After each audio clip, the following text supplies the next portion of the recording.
Gotcha.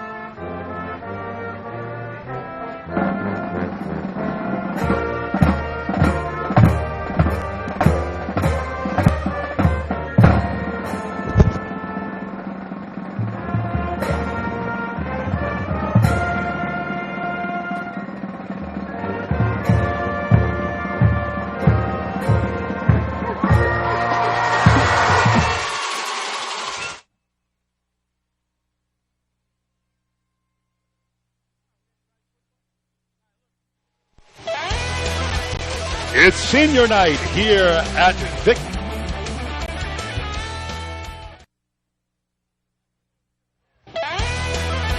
It's senior night for the De La Salle Cavaliers.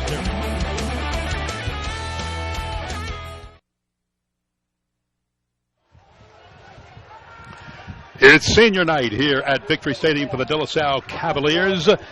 And the final home game for De La Salle. However, both De La Salle and Lutcher may have a few more home games on the schedule this year. For that and more, let's go downstairs to Stephanie Altman. Thank you, Ken. While only tonight's winner will claim the district title, both teams could be state champions next month. De La Salle will play in the Select Division II bracket, while Lutcher will play in the non-select Class 3A bracket. Tonight's winner will get a big boost in the power ratings and might even move up in the rankings prior to Sunday's release of the playoff brackets. Ken and Wade, back to you. Thanks, Stephanie. And you're looking at the seeds right there in 3A and Division II. De La Salle number 3, Lutcher number 2 in the non-select. And, you know, if both of these teams were to win a state championship, this game tonight would determine who is the best team in 3A. So we are underway as Lutcher had won the toss, deferred. They kick off, and the De La Salle Cavaliers have it first and get a good return back out to the 32-yard line. And De La Salle brings out Chantre Kirkland, who we talked about, Julian Gums, who we talked about in the open. What a great job this young man has done. He was supposed to share the quarterback duties with Quincy Cage, but Cage broke a collarbone early in the year, and suddenly this sophomore, Julian Gums, found himself thrust into the starting spot. His pass for 1,056 yards, 20 touchdowns, and has not gotten this team into any trouble. A lot of times the Cavaliers like to run that football first, and they do right off the bat. They go to one of their top runners in Jabeel White. This is a no-huddle, quick-pace offensive football team. So after gaining just one on first down, it's second down and 9, and Julian Gums and company get the play called in from the sideline, and then they try to get this ball into action very, very quickly. Gums with Jabeel White behind him, who carried on first down, will carry again on second down, sidesteps a tackler, but is hit and driven back and gang tackled. And that gives us an opportunity to take a look at some of the offensive players to watch for this De La Salle Cavalier team. Well, I'll tell you what, they've got some outstanding athletes. And the one that you really want to watch tonight is Christian Booker, wide receiver. He's a big-time receiver who's committed to Nicholls State. He's caught 9 touchdowns so far this season. You got Miles Ward there, who's a running back. We just saw him run the ball here a minute ago. And then Rico Wheat, another running back, who has 9 rushing touchdowns to date. He'll be splitting time in the backfield for the Cavs. Rico Wheat is in there on this third down and 4. It's a little bit more than 4. Let's call it third and a long 4. Julian Gums. Not much pressure. He's going to throw it long. Uncorks it for Booker. Booker has it. Booker with a big catch all the way to the 9-yard line. What a catch by Booker. A 58-yard play on third and short yardage. And De La Salle goes to the air quickly and strikes big.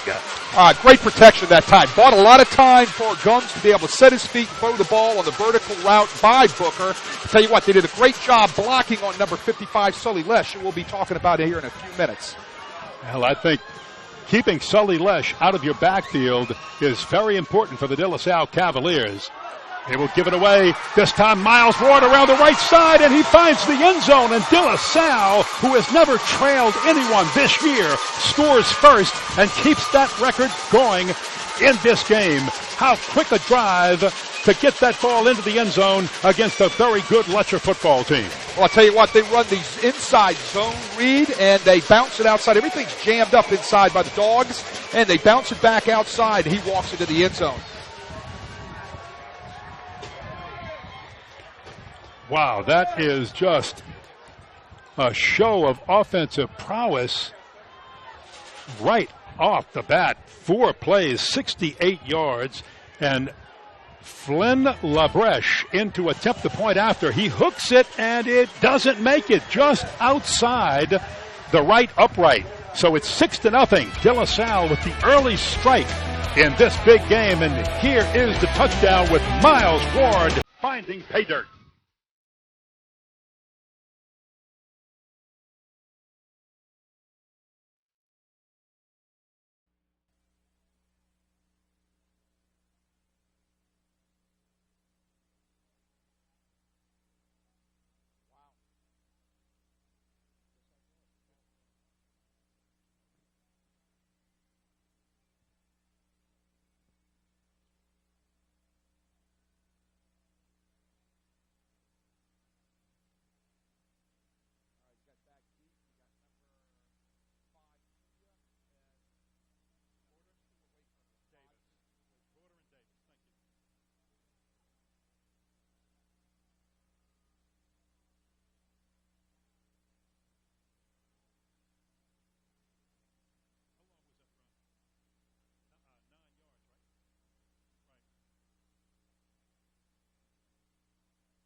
Play didn't take De La Salle long to show why they average 50 points a game and how good this offense is on the big strike.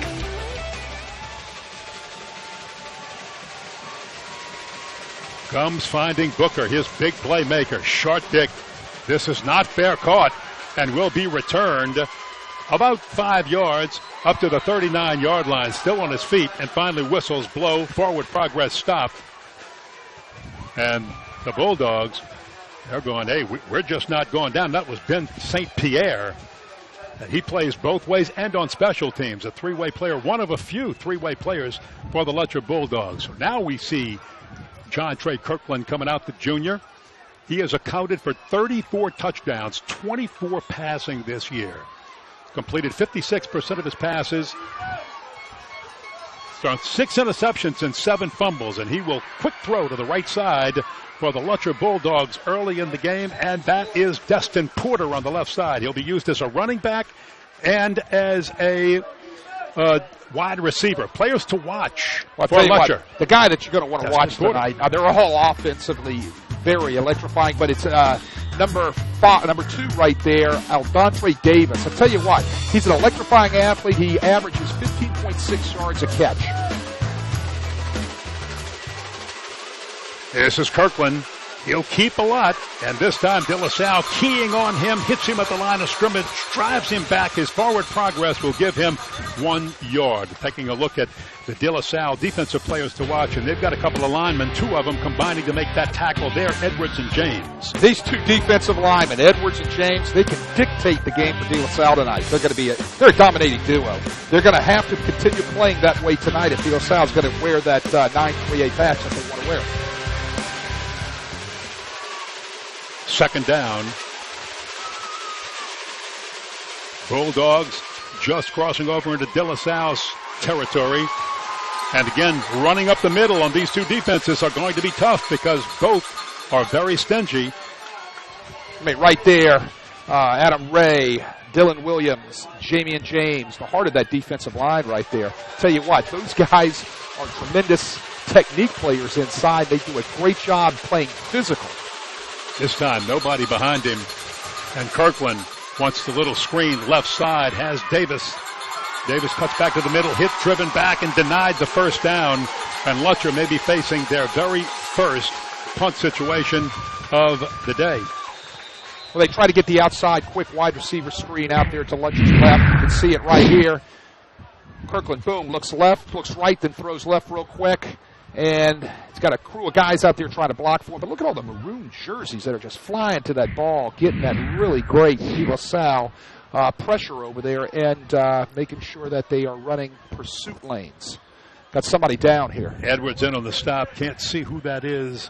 That is down. But the reason why it's so hard for both of these teams to run it is both of these defenses just don't give up a lot of yards. You talked about this earlier, Wade, in that De La Salle is only allowing 6 yards a game. And if you look at district play, Lutcher is only allowing 14. So, or 9 in district play, 14 overall. So these are two good defenses. Hey, if you're injured on Friday, the Ochsner Sports Medicine Institute is open on both the North and South Shore for Saturday morning clinic. Ochsner Sports Medicine, the region's most comprehensive sports medicine services.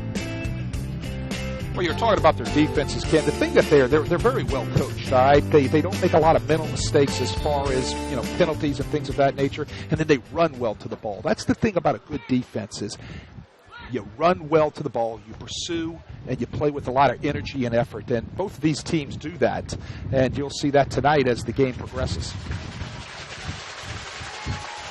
Getting a pretty good look right there. Had a few De La Salle players, including Aaron Marquez, on the bench. That looks like this for the Cavaliers is Quincy Williams. That was down, getting up. Let's hope he's fine. Limping a little, but at least coming off under his own power. Now, interestingly, here's Lutcher on 4th down and 4. No punt team on the field at the 42-yard line of the Cavaliers. Will they try to draw them offside maybe? There's no 25-second clock. The officials are keeping the 25-second clock on the field. Now the punt team switches, comes onto the field for the Lutcher Bulldogs, so they did not draw them offside. Trevor Cormidell is the punter. High snap. No one back for the De La Salle Cavaliers. They were expecting a fake punt. There's no one back there. And Lutcher will down it at the 15-yard line. So that. Let's talk a little bit about the keys to victory as both of these teams have now. The offenses have been out there and the defenses have been out there and they've faced off. They've squared off against each other. What are the keys? Well, I was going to say, Lutcher needs to start fast. They need to make sure that they play penalty-free tonight. They wanted to jump on De La Salle as quickly as they possibly could, but De La Salle does a nice job holding them to a punt. De La Salle, they've got to stay in the moment. They haven't been in this position in a long time. Lutcher every year basically plays for a district championship in the districts they win. They've been in. De La Salle tonight needs to stay in the moment and needs to keep doing the things that they've been successful with.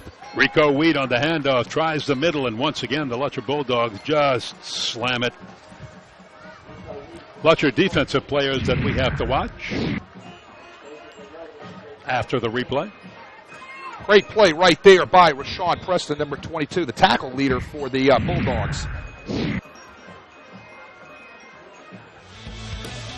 There's our defensive players to watch, and I love the guy right on top, Sully Lesh. Sully Lesh, he's going to see a lot of action tonight. He'll play some offensive line also. He's the sack leader for the Bulldog defense with 9 on the season. He's the heart and the soul of the Lutcher Bulldog team, Ken. A little bump in the backfield, but Gums finds a way to keep it, move forward, and get a few positive yards out of that. Not a lot. Well, De La Salle's offensive line is going to have to be able to establish the physicality of the game. De La Salle is a zone offense, meaning that they're going to try to run the zone stretch plays inside and outside, the counter plays off of it. So that tends to lead that the defensive line must not be able to be outmatched by the offensive line for the Lutcher defense. De La Salle's going to have to be real physical up front tonight. De La Salle looking at a 3rd down conversion in this game. And, hey, Gums has got a little bit of room. He's quick. Look how fast he is. He finds a seam and is just tripped up on a long, big gaining, saving tackle after a 27-yard gain to the 46-yard line. The Cavaliers move the chains for a 1st down. Lutcher comes off the left edge with a blitz by Dylan Ricotta. Look at the escapability right there by Gums. Tell you what, he sees nothing open, finds a hole, escapes, picks up a big 1st down. You can see his rushing numbers right there. 276 yards, 4 touchdowns on the season. He's averaging 9 yards a carry. You know, you take those 4 rushing touchdowns, add them to the 20 passing touchdowns. He's accounted for 24 touchdowns. This play blown dead, flag down, or timeout called. Timeout called before the snap. Timeout, De La Salle, first timeout called tonight. We'll take it with them and be back right after this. The De La Salle Cavaliers have a 6-0 lead over Lutcher in this big district championship game.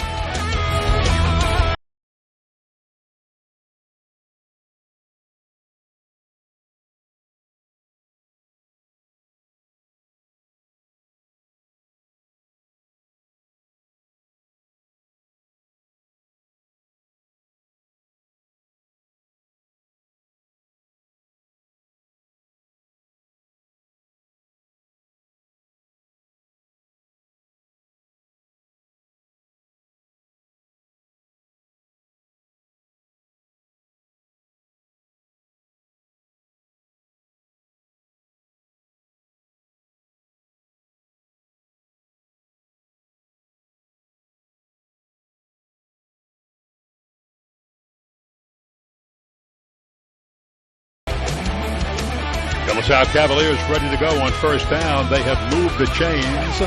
Rico Wheat, the running back, for Julian Gums. Here comes a pretty good rush. Gums stands in the pocket, gets protection, throws just off the fingertips, and he zipped one down there for Eddie Miner, who couldn't reach it. But I like the force that Gums had on that football. Solid delivery right there. Started with the protection. Great protection right there. The Cavaliers running 4 vertical seams. They try to hit the inside seam right there, just off the fingertips of Eddie Miner, and nicely thrown ball. You look at the arm strength of Julian Gums as only a sophomore, and he's pretty impressive. Eddie Miner, 12 catches, 187, 5 TVs, was racing down there, just couldn't get the hands up in time to get the pass. Aaron Marquez, who you saw on the bench a little while ago, is up to the top of your screen. Gums has Rico Wheat and hands the ball off to him, and he is just hammered as he turns into the line. He's at the 47-yard line for a gain of 1. Rashawn Preston does a nice job there. Lutcher's jumping in and out of their 4-man front, their 3-man front. Right here, there's nobody to block the outside linebacker for De La Salle sweep. You see 26 right there coming right off the edge. You see number 22, Rashawn Preston right there waiting for him. Thaddeus Wattis, defensive end, number 26, sitting right there. Nobody blocked those guys. It's going to bring up a long third down right here.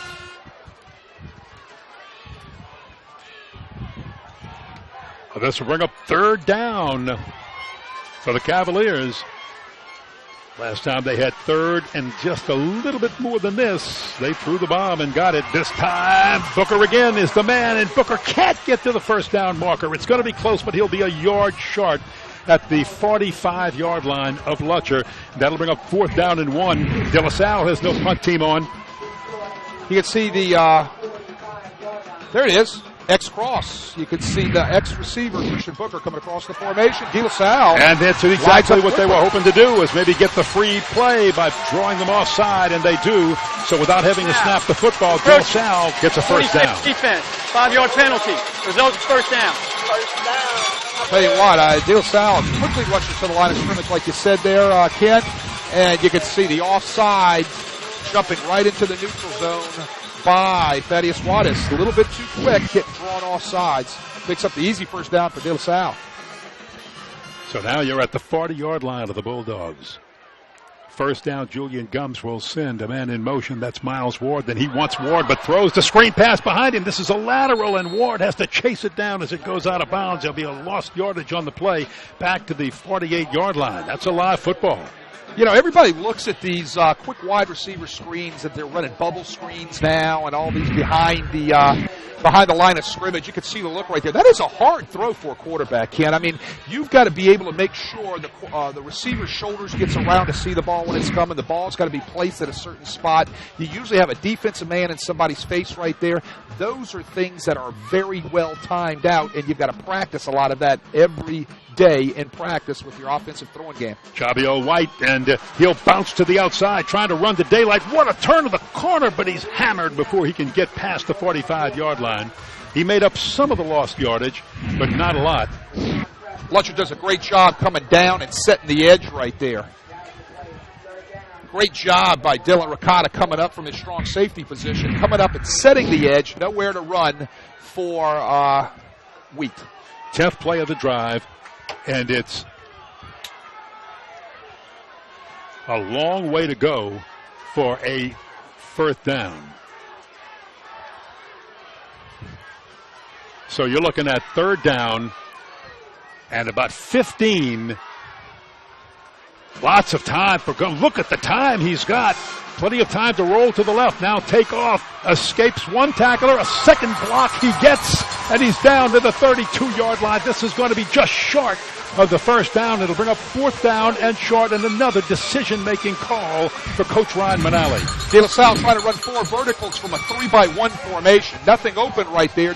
Lutcher does a great job covering the verticals, and you can see Gums coming out of the pocket, looking for something downfield, decides to tuck the ball and take off. Looks like they did give him the first down. He apparently did pick up the yardage. Great spot for the Cavaliers. And this will move it down now to the 31-yard line, 1st and 10.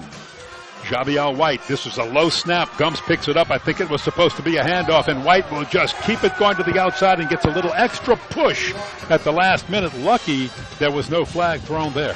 Well, I know from the standpoint of offensive coordinators, you want to be behind the sticks on first down. I say this every week. It's not about third down anymore. It's about first down. What do you do on your productivity for first down? Offensive coordinators go back and check and see what are they doing on first down. That's the big play now, because if you're behind the sticks, usually it's going to bring up a third and long situation.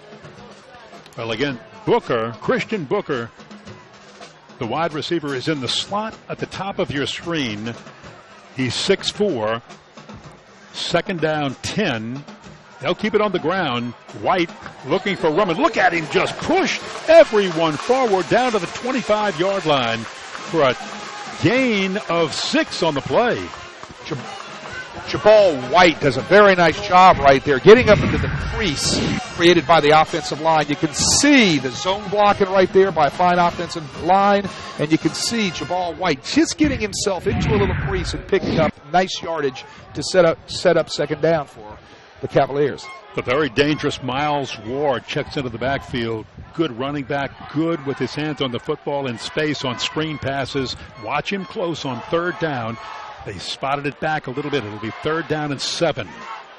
And they do give it to Ward. And Ward's looking for a crease, and he's flipped up in the air and falls inside the 25-yard line short of the first down. That will bring up 4th down. Dylan Ricotta does a great job there, again setting the edge from his strong safety position, forcing Miles Ward back inside. Nice job right there, coming off the block, setting the edge, and making a great tackle. Dylan Ricotta for the Lutcher Bulldogs. Can they draw Lutcher offside again? They're trying. This is right on the edge of field goal range for LaBreche, but he would be kicking against the wind. So I don't think you're going to see a field goal unit. 25-second clock running down. Here's the give to Ward again. He tries over to the right side and will be short.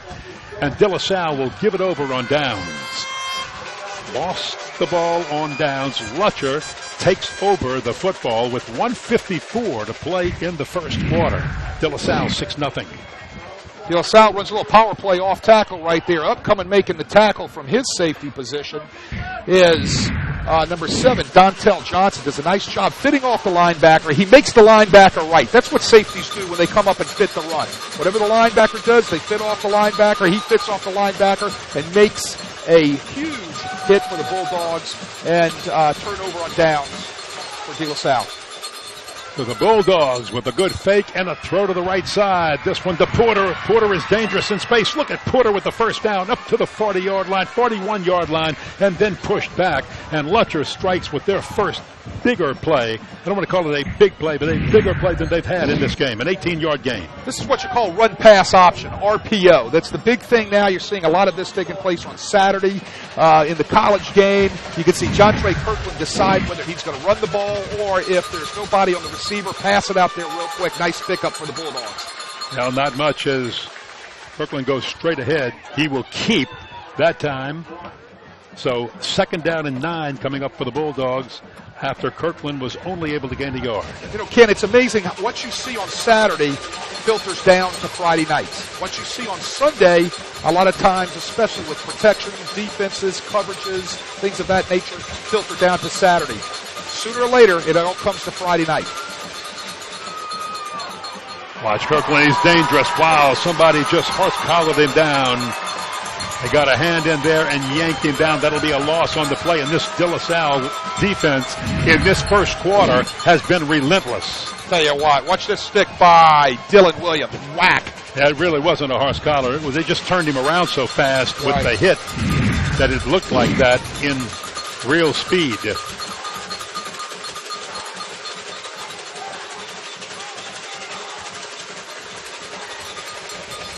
Down to a half minute, 30 seconds to play in the first quarter, and here's a long toss down to Aldontro Davis, and he got his fingertips on it but couldn't get it, and a flag is tossed.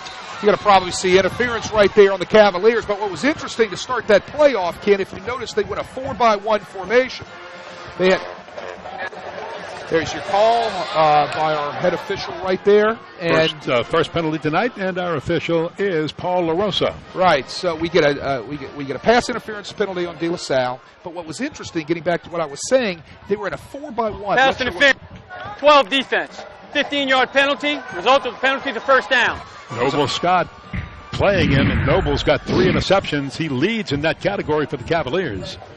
Nice shot of it right there. 4-by-1 formation by Lutcher that time. I'm telling you, De La Salle did not adjust to the 4 receivers down at the bottom of the field, Ken. Look for Lutcher to come back to that at another time.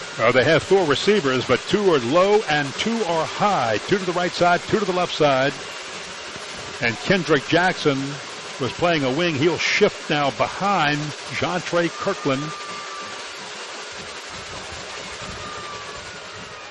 Kirkland on the fake. Big rush coming in. Josh Paul with a gigantic, untouched, unblocked sack of the quarterback.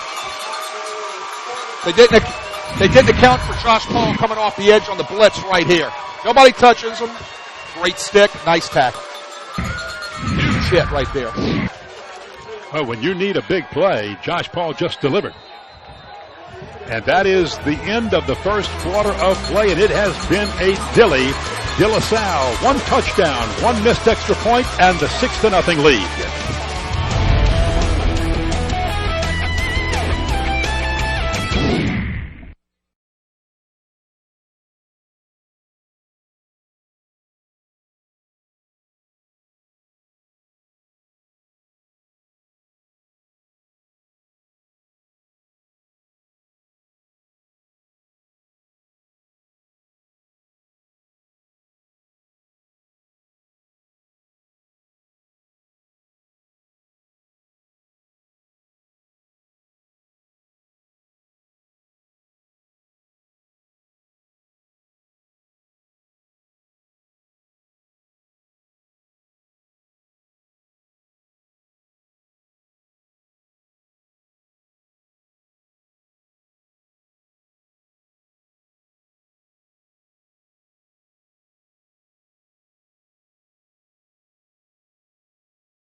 Second quarter of play, Ken Berthelot, Wade Kaiser, Stephanie Altman down on the field, and the Lutcher Bulldogs trying to find a way to put their first numbers on the board.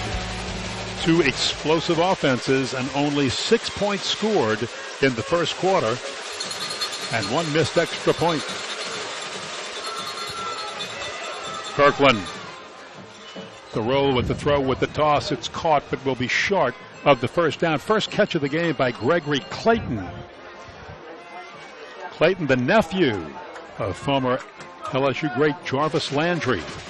It's a nice rollout right there by Kirkland, sprinting to his right, throwing the ball on the money, picking up a nice little piece of yards right there. Still going to bring up a long distance here on 3rd and long.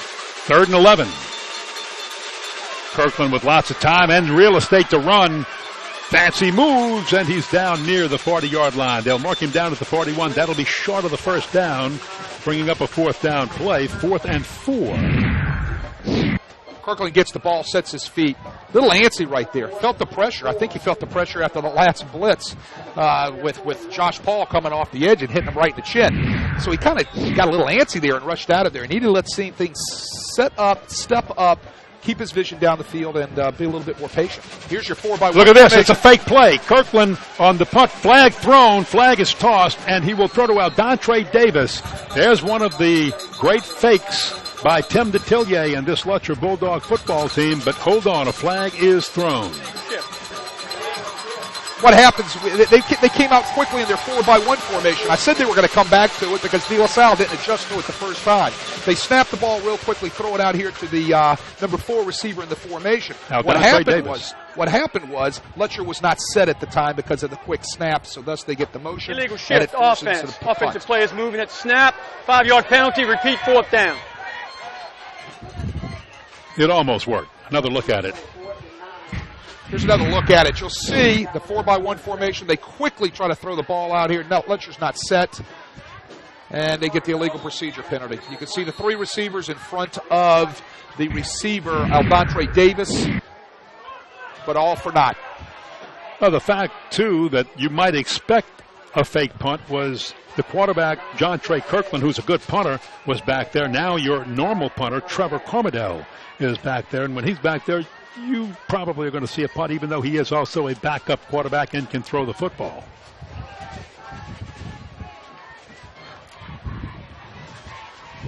Lutcher and De La Salle fans, Mellow Mushroom will donate 10% of your order to your school's athletics department now through Saturday. Stop by the Metairie or Covington locations, tell your server, and give back to your school with the best pizza in town. And don't forget to stay mellow at the Mellow Mushroom. You know, kid, tonight, I brought this up earlier before the ball game. Joe Brown Stadium right here, Victory Field, does not have a 25-second clock. So that's going to put a lot of pressure on the quarterbacks to know when they're going to have to get the ball off. The way you do it as an officiating crew is they're going to put somebody in the center of the field, one of the backfield judges, and at 10 seconds on his clock, he'll have to hold his hand up to let the quarterback know that he is fixing to go under 10 seconds on the 25 seconds clock. That's the old way of doing it. It's going to apply a little bit more pressure to those quarterbacks tonight.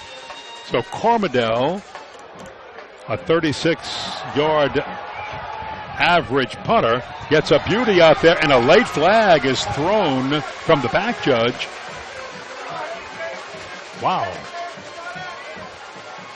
Ball went into the end zone, which means dead ball coming back out, but let's see what the flag's all about. Well, it's going to be running into the returner. Oh, the returner? And the decision is whether or not it's going to be a personal foul or not, but the ball is uncatchable. The rule says that the returner is still protected. Here it is right here. Bang. Oh, yeah.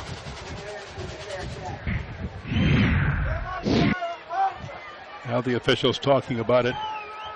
That was Ethan Bland running into the returner. Here's our call. Our referee is Paul LaRosa. They're going to talk about it just a little bit more. That gives us a chance to remind you to stay tuned to WHNO for the best in high school sports action. Up next, it's a special edition of the first NBC Bank Prep Showcase featuring a wrestling duel between St. Paul's and Jesuit outdoors at John Ryan Stadium. That's following our football coverage today at 3 on WHNO. That's going to be interesting. Outdoor wrestling. If you can do ice hockey outdoors, you can do any sport outdoors. I just hope the weather cooperates. Here's our call. Long discussion here by the officials, Wade. During the kick, fair catch interference, kicking team. That penalty will be penalized from the 20 as a result of the touchback. First down. That is the correct call from Paul LaRosa. It is a penalty that will be assessed from the seceding spot. And the seceding spot is the 20-yard line because the ball went into the end zone. You saw Mr. Ethan Bland right there run into the returner and commit fair catch interference. First down, Cavaliers. I think it should go at the 35-yard line. It's a 15-yard penalty from the 20. They have it marked at the 32, which would be, I think, a spot of the foul walk-off, and that might be what they're discussing right now. Is it a spot of the foul, or is it?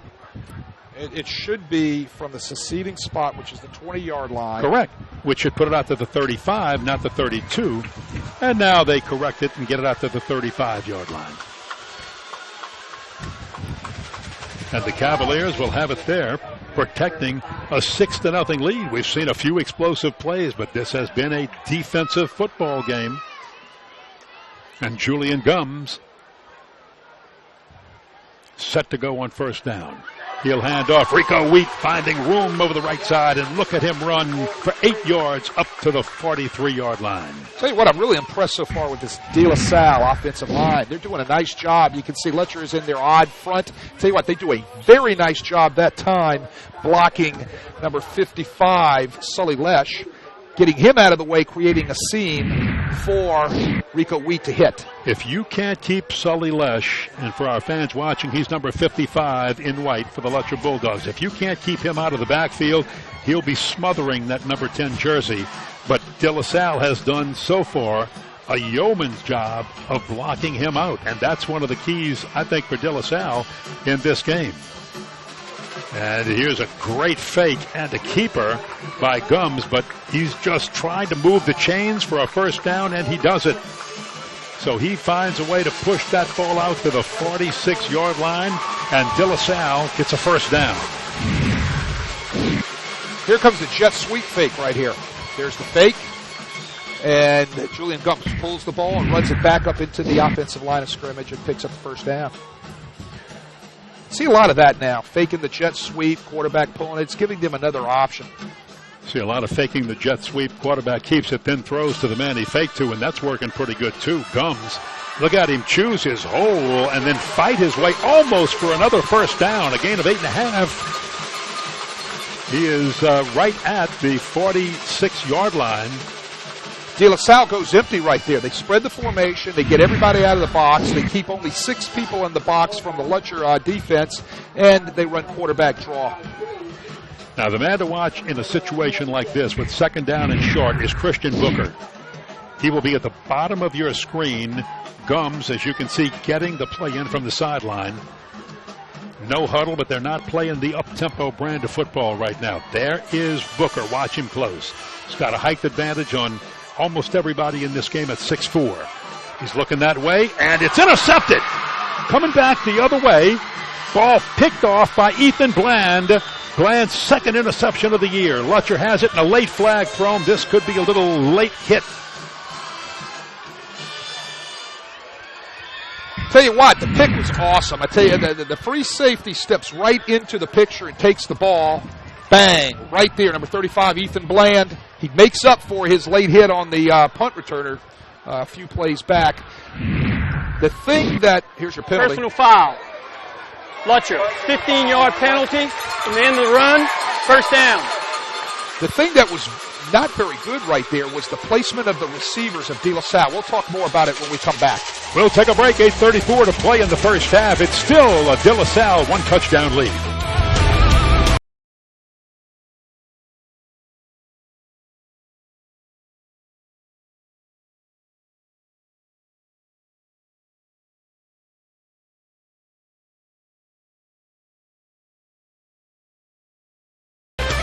Bulldogs have it by virtue of the Ethan Bland interception. Davon Adams, the running back, and they'll shift Porter out. And just nowhere to go that time. This De La Salle defense has been relentless. Great second effort that time. Extremely physical. Extremely physical. But I'm going to take a step back to that pick here by Lutcher just a minute ago. It all started with the route placement by De La Salle. De La Salle's route placement wasn't poor. They had to have a bust on their routes, so thus the ball was thrown in the wrong spot, which set up the pick. You can see it right here.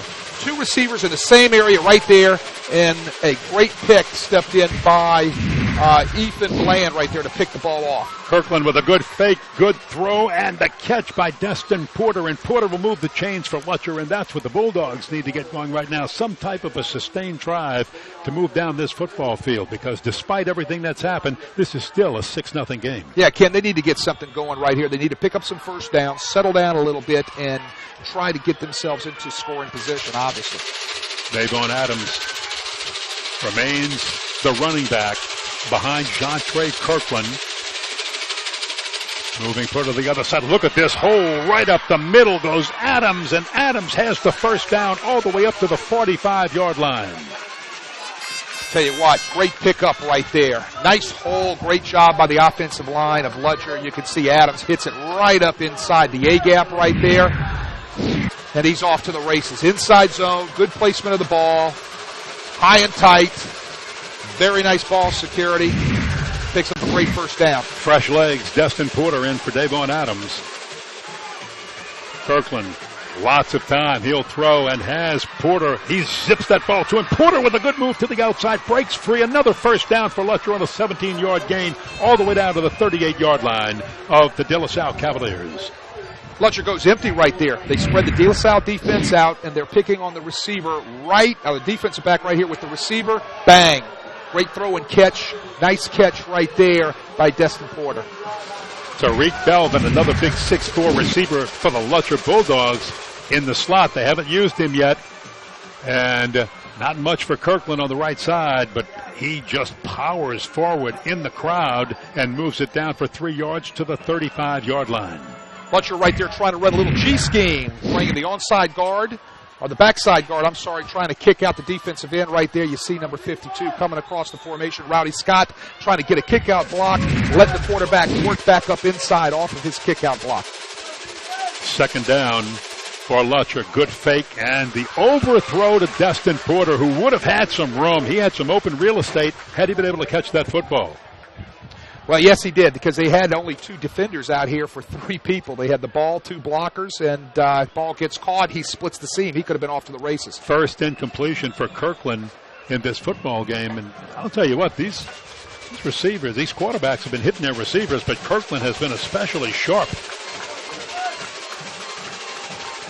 Thing I'm seeing right now, Ken, is De La Salle needs to walk out and cover up these receivers somehow. They've got 3 out here on 2. And 1 deep. Third down, 7. The fake. Kirkland on the keep. He has the first down and a little bit more and is hammered. Just hammered by Devontae LeBranch. But he's got the first down to the 24-yard line. Lutcher's going to see that. And what they're going to do is they're going to either adjust, or you're going to see Lutcher throwing those little wide receiver bubble screens out real quick to the 3 receiver side, trying to get the mismatch real fast. Again, De La Salle is 2 over 3.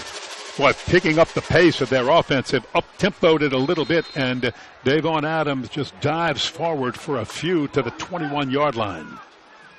Staying with the inside zone running game right there. Thing I like to see here, Lutcher is doing a great job rotating their backs. They're rotating Porter, Adams, Jackson. These guys are getting a lot of reps in there, and that keeps them fresh.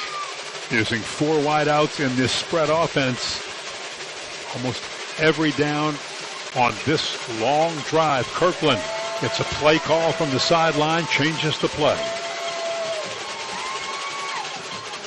Low snap, picks it up, and look, somehow breaks through the pile and is inside the 15-yard line.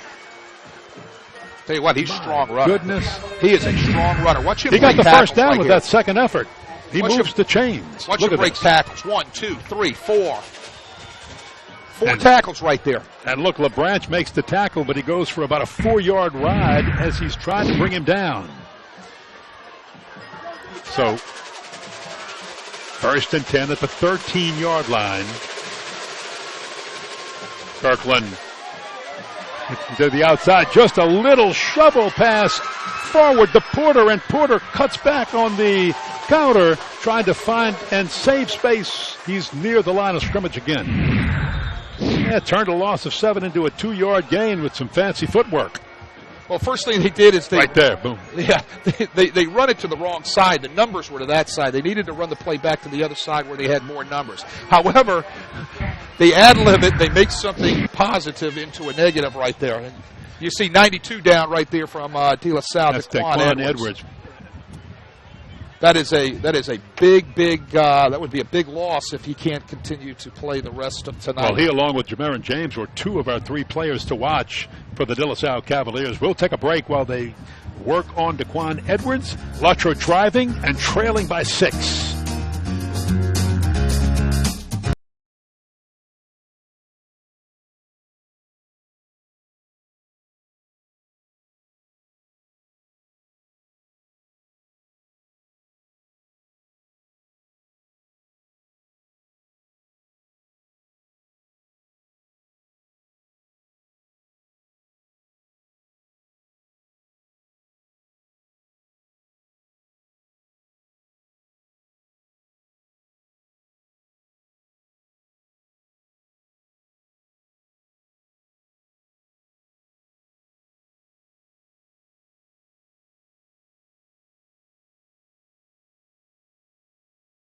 Time now for Traditions, presented by Joseph A. Bank, the new tradition since 1905, with locations downtown in Metairie and in Mandeville. Stephanie has the story of this new tradition in New Orleans prep football, Victory Field. Thank you, Ken. When Joe Brown Park opened in 1976, it was considered a community headquarters for people in New Orleans East. But when Katrina hit in 2005, it turned the park into a wasteland when it was consumed by over 15 feet of water. Many organizations found ways to help rebuild the city after Katrina, but it was Nike, the All-State Sugar Bowl, and the Breeze Dream Foundation that came together to bring Joe Brown Park back to life and make it to what is now considered to be the premier recreational facility in the city. Ken, back to you. Thank you, Stephanie. And boy, this is a beautiful field, Victory Field at Joe Brown Park. That was an incomplete pass to Aldontre Davis. Brings up third down, 3rd and 8 for Lutcher. Good look at Victory Field. Beautiful turf here. Here's the toss into the end zone. This one intercepted by the De La Salle Cavaliers. Intercepted by Devontae LaBranch. He's had a couple of big sticks in this game, and now he's got an interception to go with it, his second of the year. Devontae LaBranch does a great job right there playing man coverage. De La Salle goes out and covers up both receivers in man coverage. He steps right inside the post route for a big pick. There it is. So each team has given it up one time by way of interception, but that stops a Lutcher drive with 4:35 to play in the half and keeps them with a 0 on the scoreboard. Cavaliers, when you need defense, theirs has come through. I think Lutcher planned to see a different coverage that time. De La Salle changed the coverage, went to man coverage on them, and very good job right there by LaBranch playing the post route, stepping in front and picking the ball off. 68-yard drive wiped out by that interception. Now the Cavaliers will have it, and Hello right in the backfield, and just nowhere to go for Rico Wheat. He was wearing Sully Lush's jersey by the time he got up off that play. Sully Lush, gotta love Sully Lush. He comes right off the edge right there. All 6'2", 245 pounds. This guy's a good football player. They play him inside. They play him outside. He's very athletic. You'll see him on the offensive line sometimes. I tell you what, he is just what you call a outstanding football player. That was his 23rd tackle for loss. By the way, he is Lutcher's all-time sack leader with 32.5, and just an absolute bear. And I'll tell you what, whoever ends up signing a Sully Lush and a Ben St. Pierre, they're going to help their college football teams. I can promise you that. Not being recruited as much as he should be by the colleges. Nowhere to go, and a nice defensive play by Rashawn Preston, who's made his share of big ones for this Lutcher defense. Rashawn Preston's everywhere. He runs sideline to sideline. He's extremely athletic. This guy makes a lot of big plays for the Lutcher defense. You know, that is an outstanding defense that the Bulldogs have out there. Those guys are athletic. They can run. They can pursue. They do a great job mixing up their fronts. Sometimes they're in a 3-man front. Sometimes they're in their 4-man front. They get in and out of different coverages. I love the schemes that they're in. They're an awesome defense. Well, because of the sack and nothing happening on first down, nothing happening on second, now it's 3rd down and 14. Gums, nowhere to go. He'll try to run, but he is smoked. And they've got him at the 16-yard line. So this will bring up a punting situation for the Cavaliers. He needed to get rid of that football. He's just holding on to a little bit too long. Nothing open. Let's just get rid of the football. He needed to make a quicker decision. Nothing there. Time clock in his head needed to say, hey, it ain't there. Let's get rid of the football. Let's get of it right now, or let's find a running lane and let's get the heck out of town. Wow. With that, we have a timeout on the field because we're down and the clock is continuing to run, so they have not stopped.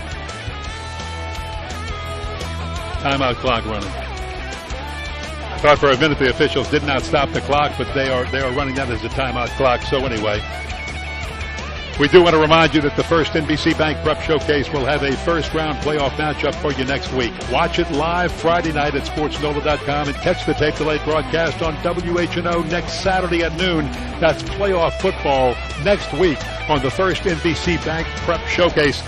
And, you know, I'd say I'm excited about playoff football, but the last 4 or 5 weeks we've had games that are as good as any playoff and teams that will probably be rematched in the playoffs. We may be doing some repeat games, replay games. Well, I'll tell you what, if the playoffs are going to be anywhere like what we've seen this year in weeks 1 through 10, it's going to be an excellent playoff bracket in select as well as non-select.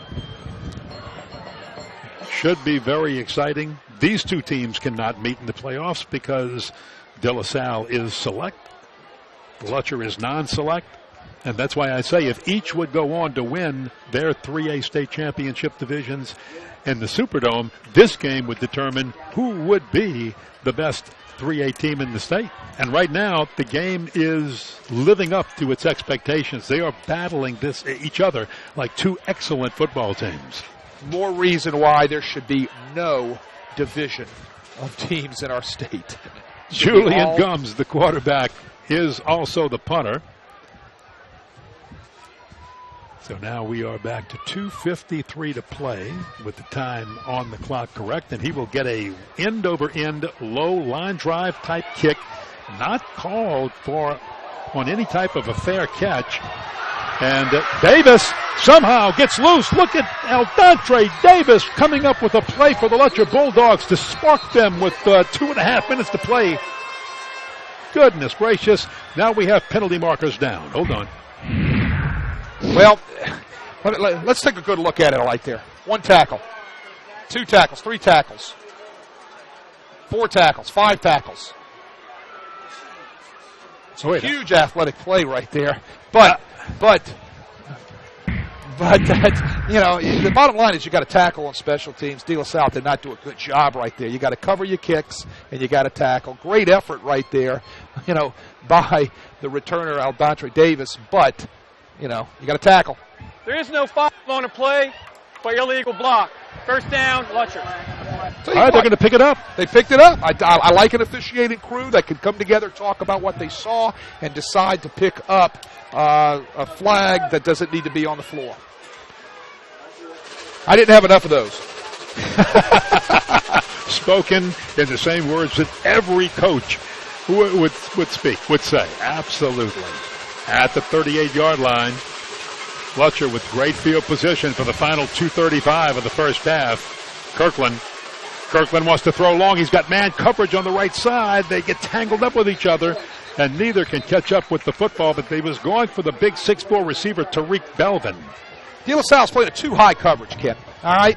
Now, Lutcher is putting 3 receivers to one side, 1 receiver to the other side. They were trying to lock up one where he was going to end up playing 1-on-2 over there. 2 De La Salle defenders versus 1 Lutcher receiver. They need to come down to the 3 receiver side where they have no linebacker support, walked out on one of the receivers to the 3 receiver side where they have the numbers. You can see it here again. See, 2 on 3. They've got leverage. They need to come to the 3 receiver side. So a marker was down, first down played over, and that's an incomplete pass thrown quickly to Kendrick Jackson on the right side. Haven't seen too much of Jackson in the game so far. I like how Lutcher rotates those running backs, though, Ken. You're going to see Porter. You're going to see Adams. We saw Jackson right there, keeping those running backs by committee, keeping their legs fresh. Empty formation now. That's interesting. Nobody back there. Jean-Trey Kirkland all by himself. Here comes the rush. He'll get off the... Oh, he's got a man at the 30-yard line and a diving catch by Tariq Belvin. They work to the 3-receiver side right there in the empty formation, a 3-by-2 formation. Still, De La Salle does not adjust to the 3-receiver side in a too-high secondary. What do? They throw the quick in route right there to the number 2 receiver. Well, his 10th catch of the year was a big one for Lutcher because it got them close, manageable for the first down on 3rd and 4 now. At the De La Salle 31-yard line. They'll try the center of the line. No, Kirkland will keep. Kirkland with a nice move to the outside has the first down with a 9-yard gain and 1:42 as Lutcher's playing the clock and the Cavalier defense near the end of the first half. Well, plenty of time. Minute 42, 2 timeouts. They're moving the chains. They're fixing to go inside the red zone here in a few yards. They're going to make sure that they're going to milk this all the way down, but they want to make sure, obviously, they come out with some points. Wow, Lutcher jumped real quick. Everybody moved. You had 4 wide receivers moving, but the ball wasn't start. snapped. 80 defense, 5-yard penalty. One of the keys to the game was that they had to be fault-free, penalty-free. You know, they needed to get a quick start and play penalty-free, and that puts them back, you know, up against the wall here with a first and long. Lutcher hasn't had a lot of penalties, but they've had 2 costly ones, and they have not gotten off to the quick start they would have liked to. Kirkland's pass out. Dontre Davis on the far side gets back to the original line of scrimmage. Clock still running, though. Lutcher has 2 timeouts remaining if they choose to use it. 106-105. Run the quick wide receiver seeing to his right, Dontre Davis right there trying to get one-on-one with the corner. Nice tackle right there by the De La Salle defensive back, Samaj Lewis. Davis, Porter, Clayton, and Belvin, your wideouts. Here comes some rush. Oh, and they get him by pulling him down by the jersey, and that is as big a defensive play as Danquan Edwards, definitely back in the game and not shaken up as he was before, could make for this De La Salle Cavalier football team. Danquan Edwards right here comes up big on the sack. Nobody's blocking him. He grabs the jersey in the back. I know the guys over on the sideline for the Lutcher Bulldogs, who have just called timeout, I believe, wanted a horse collar, but that was not a horse collar. That was definitely the back of the jersey. Big pull down by big 92, who's back in the game, 6'1", 230-pound, Daquan Edwards. Well, Lutcher's got, and Tim Detillier is on the other side. He's talking to the official about it right now, pleading the case you just talked about, but he's not going to get it on this sideline. The Cavaliers... Well, they're just talking defense because their defense has been, both defenses have been sterling except for the one long play and De La Salle pushing it in. I've known Tim Detillier for a long time. He is one of the best football coaches in the state of Louisiana. He's an outstanding coach. And the thing about Tim Detillier also, besides his coaching prowess, he knows how to work an official. Believe me, right now, he's not setting that up. He's setting it up for a call down the road you can see later in this game. Top of your screen. Look, he's still working the referee, Paul LaRosa, on that side. And look, well, I mean, he's going to work him. He has to work him. That's his job, and that's Paul LaRosa's job is to hear him out. But that was not a horse collar. Clearly, we saw it on the replay. He grabbed the back of the jersey, not up around the top back, near the neck, but the lower part around the numbers, and pulled down the quarterback for the sack. 3rd down and 16 at the 28-yard line. 42 seconds to play in the half, so this is 4-down territory. Kirkland has some room to run, and he will just take it around 2 would-be tacklers, and then he gets out of bounds to stop the clock with 33 seconds to play in the half. 3 yards short of the first down, so it'll be 4th down. There's enough time to run some more clock, but you've got to get the first down. Nothing there. He scampers out. He knows where the marker is. Quickly heads to the sticks, gets out of bounds so he can stop that clock right there. Smart play. Realizing he couldn't pick up the first down, he just scampered out of bounds to stop the clock. So now it's 4th down. Call it a long 3. Belvin is up to the right with man coverage. Again, that's the tallest receiver at 6'4". Fake play, run left side. Porter breaks 1 tackle, 2, and goes down very near the goal line. Clock still running. It stops because they have to move the chains with 25 seconds on a 14-yard gain. When you needed something big from Dustin Porter, The Bulldogs just got it. De La Salle spreads everything out on defense, goes man under, and Lutcher pops it right up the center against a weak running front from De La Salle on 4th down. Cavaliers call timeout. They want to talk this over. That is their final timeout of the half. Let's take another look at that 4th down run because that was a big play. De La Salle goes man under with 2 defensive backs across the top. So what that does is that leaves 5 in the box to be able to run the football against. Lutcher takes advantage of the 5-man running box. The 5-man box of De La Salle does a nice job popping the inside zone right up the middle to pick up the 1st down and bring it down to the 2-yard line or the 1-yard line. So what do you do if you're the Lutcher offense, and if you're going back out as the Cavalier defense? What are you expecting from this offense? You can run the ball right here at least one time because you have 1 timeout. Okay? Yep. So, he's going to probably run the ball 1 time, see what happens, doesn't get in, calls a timeout, and then he's going to have to set up his best pass play, which will be probably some sort of sprint out option run pass by his athletic quarterback. Look, they're strong to the right side. Kendrick Jackson, a senior, would be leading Dustin Porter on that right side run should they choose to go that way with 25 seconds to play. All right, it's a busted play. Kirkland will just take it and finds the end zone anyway and then hit. Lost the football. De La Salle says they have it.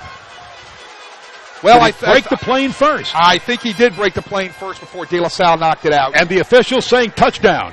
The official signaling touchdown. He was in the end zone. Ball pops out. What it started as a broken play, Ken. It started as a broken play. Watch it again. And Rick, why Kirkland just makes it happen. Look. Well, you could see Kirkland makes it happen, but you also saw Porter going one way, Kirkland going the other way. It was a run, but Kirkland has the ability to be able to take the ball from the broken play and stick it up into the end zone for the touchdown. And Alec Bland boots the extra point, and Lutcher is in the lead 7-6 with 19 seconds to play in the half. And wow, Kirkland broke the play into the end zone before he was hit hard and lost that football. What a play. Well, I'll tell you what, it's an athletic play, and it's heads up by Kirkland, knowing to find a soft spot in the defense and to get it into the end zone. Excellent athletic play by Kirkland. Wow. Well, this first half has been everything that you would have expected out of this game. A defensive struggle from 2 defenses that were allowing very few points a game. De La Salle allowing 6 points a game. Lutcher allowing 14 points a game, only 9 in district play. And the defenses have really stepped up to it, and both offenses are struggling, and even when they do move the ball, the defenses find a way to stop them. Each team has an interception. Well, it's living up to the bill that we knew coming in here. You know, good look right there at the head coach from De La Salle, Ryan Manali, doing a great job right there with his team. Tim DeTillier does a great job with his program, and big billing, big game, and it's definitely living up to the billing. Oh, there he is. Mr. Everything kicks off also. Tell you what, he's an outstanding athlete. I love this guy. But the only thing he doesn't do well is early in the year he struggled with field goals and extra points. That is the only thing they didn't do well, which is why Lutcher had to go for 2 against St. Amant. Whistles blow. Marker is down, and Lutcher may have been offside on the kick. Let's see. Or he might have a delay, but boy, you can take a look at a guy who's been around for a long Yard time. penalty, re-kick. Tim DeTillier. Look at the active coach wins list. And Tim DeTillier, 5th on that list from Lutcher with 260 wins, and that is only 2 short of Joe Keller, which would make DeTillier the winningest coach in River Parish history. He needs 2. Overall record 216 and 89. At Lutcher, 260 and 111 overall. In his 25th year at Lutcher, boy, he has really done a great job there. De La Salle not calling for a fair catch They want to try to move that football forward. 15 seconds to play and just a gang tackle. Not much for Javier White. And De La Salle still has an opportunity to toss that football. Remember, you're looking at two quarterbacks that have an absolute gun for an arm. I mean, Julian Gums, only a sophomore. And, of course, Lutcher quarterback, Jeantre Kirkland. These two guys have had some zip on that football. Well, you're looking at De La Salle with no timeouts right here, 14 seconds on the clock. Probably going to kneel it down, I would think, unless they decide to take it down the field on a vertical shot here. If you do, watch the left side of your screen, the upper side of your screen. Christian Booker, their leading receiver, he caught the big long pass in the first quarter. They're not. They're going to settle for just a run of the football and let the first half clock run out. The only difference in the first half of play between these two teams is an extra point. Lutcher kicked theirs. De La Salle didn't. 7-6. The Lutcher Bulldogs with the lead after one half of play in the battle for District 9 3A. Back with our halftime right after this.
Another look at the touchdown where Chantre Kirkland takes what looks like a busted play and finds his way into the end zone, breaks the plane, then gets hit, then loses the football, but it was already ruled touchdown by the linesman. The extra point was good, and Lutcher took a 1.76 lead into the halftime locker room. Ken Berthelot, along with Wade Kaiser and Stephanie Altman down on the field, and we talked about this being a game, a battle for the championship of District 9 3A, a defensive struggle, and it truly has been that. Well, you've seen two great defenses so far on display tonight in the first half. You know, De La Salle with their really strong defensive line, and Lutcher with their schemes. I said it already. I love how they're getting in and out of their 3- and 4-man fronts, playing different coverages, keeping things not the same look for a De La Salle offense. It creates problems that you have to try to fix. Two outstanding defenses playing a great first half tonight. When you look at the stats, you can see that they're pretty evenly matched. Look at rushing yards, only 1 yard difference. Passing yards pretty close, and what's interesting for the Cavaliers, they've got the 66 passing yards, but 58 of them came on that bomb in the opening series, which led to their first touchdown of the game. Total yards pretty even, turnovers, each with 1. Both of those being an interception by each team. Is that what you expected in this first half, Wade? Well, I expected two really good defenses, and when you have a really strong defensive game, you're going to see stats like this. Things are going to be, in retrospect, really close and really tight and almost very even. So, yeah, absolutely. Great defensive game so far, even stats. It's going to be outstanding second half to see what takes place. Well, can't wait for the second half on this one, so stand by. We'll be back with our second half and more. But before we do, I want to remind everybody that if you have been seeing this sticker on the back of the De La Salle Cavalier helmet, MG stands for a very good friend of everybody's at De La Salle, Michael Gilgad. At WHNO, this is our first De La Salle telecast since the untimely passing, last spring of the school president, Dr. Michael Gilliat.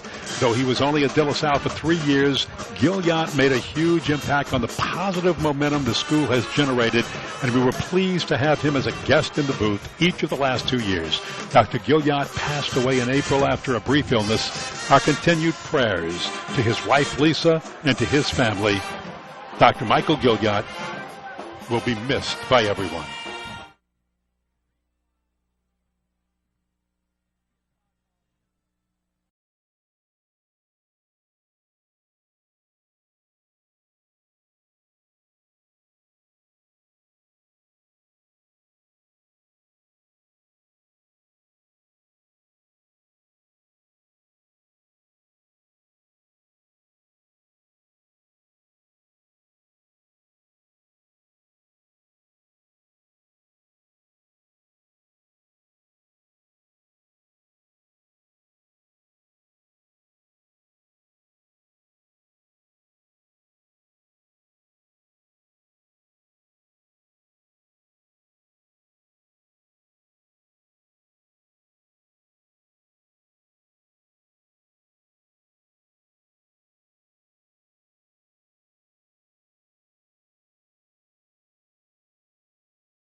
Victory Field at Joe Brown Park.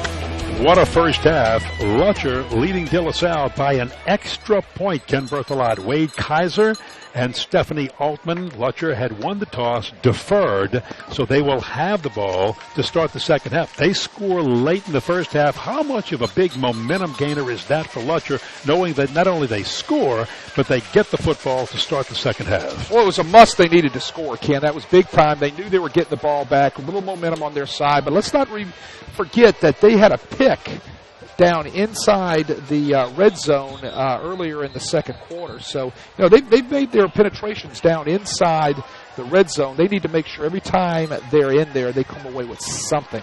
And we all know they're struggling with the field goal kicking end of things. They're always looking to make sure that they get the 6 where they don't have to put themselves in a field goal kicking type of situation. Well, neither team wanted to make mistakes, and each quarterback threw one interception.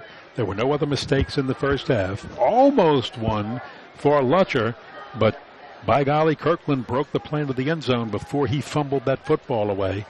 So the fumble didn't matter because the play was dead once he scored and broke the plane. So by virtue of the deferment, after the opening coin toss and kickoff, Lutcher will start the second half, and we are set to go. Flynn Labreche with a short kick will come down at the 25-yard line to Adams, and Adams with a short return. Still going. Look at him just somehow move the rugby scrum, fumbles it. Lutcher jumps on the ball at the 41-yard line. My goodness. Let's go downstairs to Stephanie to see what the coaches had to say coming out of the locker room. Thank you, Ken. I caught up with both coaches at halftime. As for De La Salle, Coach Manawi just wants his offense to start moving the ball more and stop making mistakes. He's also worried about the fatigue starting to set in on his players. It's very humid here tonight, Ken. As for Coach Detillier, he said that they just couldn't get a break in the first half. He, too, wants his team to stop making mistakes. He thought there'd be a few more points on the board, but he says they're going to keep fighting until they get them there. Ken, back to you. Interesting comments by both of the coaches. Any surprise comments as you look at it, Wade? Well, the bottom line is they want to get a little bit more consistency on offense. I know both coaches want to be able to do that, but it's hard to do against real good defenses. A reach down low and a pickup by Clayton. That says it's an incomplete pass. He trapped it on the ground. Almost a great pickup by Gregory Clayton, the sophomore. Well, the ball's there. That guy's still running. Here we go. Here we go. It's the catch on the bubble. Yeah. Oh, it looks like goodness. Well, did he? I'll tell you what. To me, I thought he touched the ground. I really did. Well, I'm gonna say it did. So here we go. I don't know if that touched the ground or not. Somebody needs to throw the red flag. Yeah. If they only had challenges in high school football. Second down, Ken Kirkland. Look at this catch by Dontre Davis, and Davis diving forward for the first down in De La Salle territory at the 46-yard line. Lutcher found it and made an adjustment at halftime, Ken. They're going to the 3-receiver side where De La Salle's not making the adjustment. They went to the 3-receiver side right there that time, and there was an open receiver. Here's that first play. Was it a bounce or not? Now watch, he catches it. Oh, yeah, I thought he bounced. I'll tell you what. Yeah. I'll tell you what. What great eyes you have. It's like the three little pigs. What great eyes Little Red Riding Hood once. I tell you what. Awesome. I tell you what, there's no loss of sight in that vision, buddy. I tell you what. That surgery you had, that's awesome. Second down at 15, Davon Adams is the running back. Porter in motion. And Kirkland will almost gets horse-collared. And then it slows him down enough to be gang tackled. And who leads the gang tackle but David Gregg? Once again, that was off of the jet sweep. He pulls the ball out and tries to go opposite the jet sweep. You can see right here. Here comes the motion. Oh, I'm sorry. Zone read right there. He pulls the ball and he goes back against the formation where the blocking was. There was nobody out here to tackle or to block these guys. A whole lot of maroon out here waiting for him. Third down, 14. Long way to go for the Bulldogs to keep this drive alive. The opening drive of the second half. Aldontre Davis drops it. He had it, would not have made the first down. He was far away. He would have had to do some fancy running to move the chains. Hit him right in the hands, drops the ball, brings up 4th and long. So getting that first possession of the second half does not help the Lutcher Bulldogs, and Trevor Cormedell is in to punt.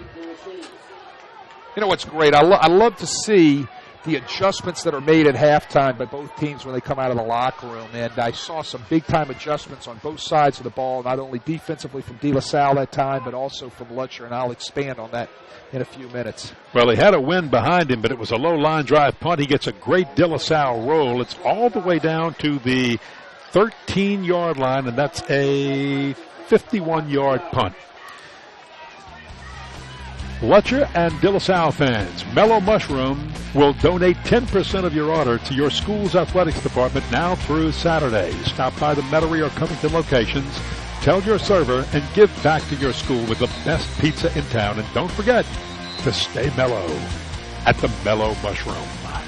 While they have an injury down on the field, let me expand on what I saw coming out. I talked about in the first half how De La Salle was not covering up the third receiver in the 3-by-1 formations or the 3-by-2 formations of Lutcher. Well, that time, in that series, I saw De La Salle, after the second snap in the series, actually make an adjustment by coming out and covering the third receiver with the linebacker and going to a one-high secondary. That means one defensive back high, a free safety, rather than two, which is what they were playing more of in the first half. But what did I see from Lutcher? I saw Lutcher come out and attack the 3-by-1 formation to the 3-receiver side on the second play of the series when De La Salle had not made the adjustment yet. So they found it at halftime, but so did De La Salle. De La Salle found out what they were doing and made an adjustment right after that second play in the series. Beautiful adjustments by both teams. Outstanding coaches on both sides of the field, taking a look and making sure that they've got the adjustments that they needed to make and coming out and putting those in at half for the second half.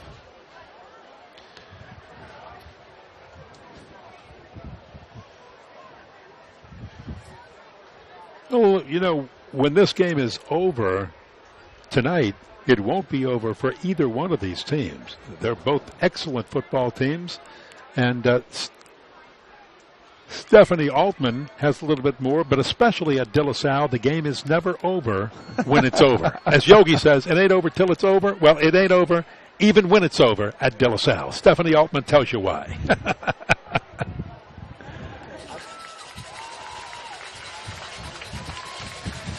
We will get back to Stephanie in just a moment.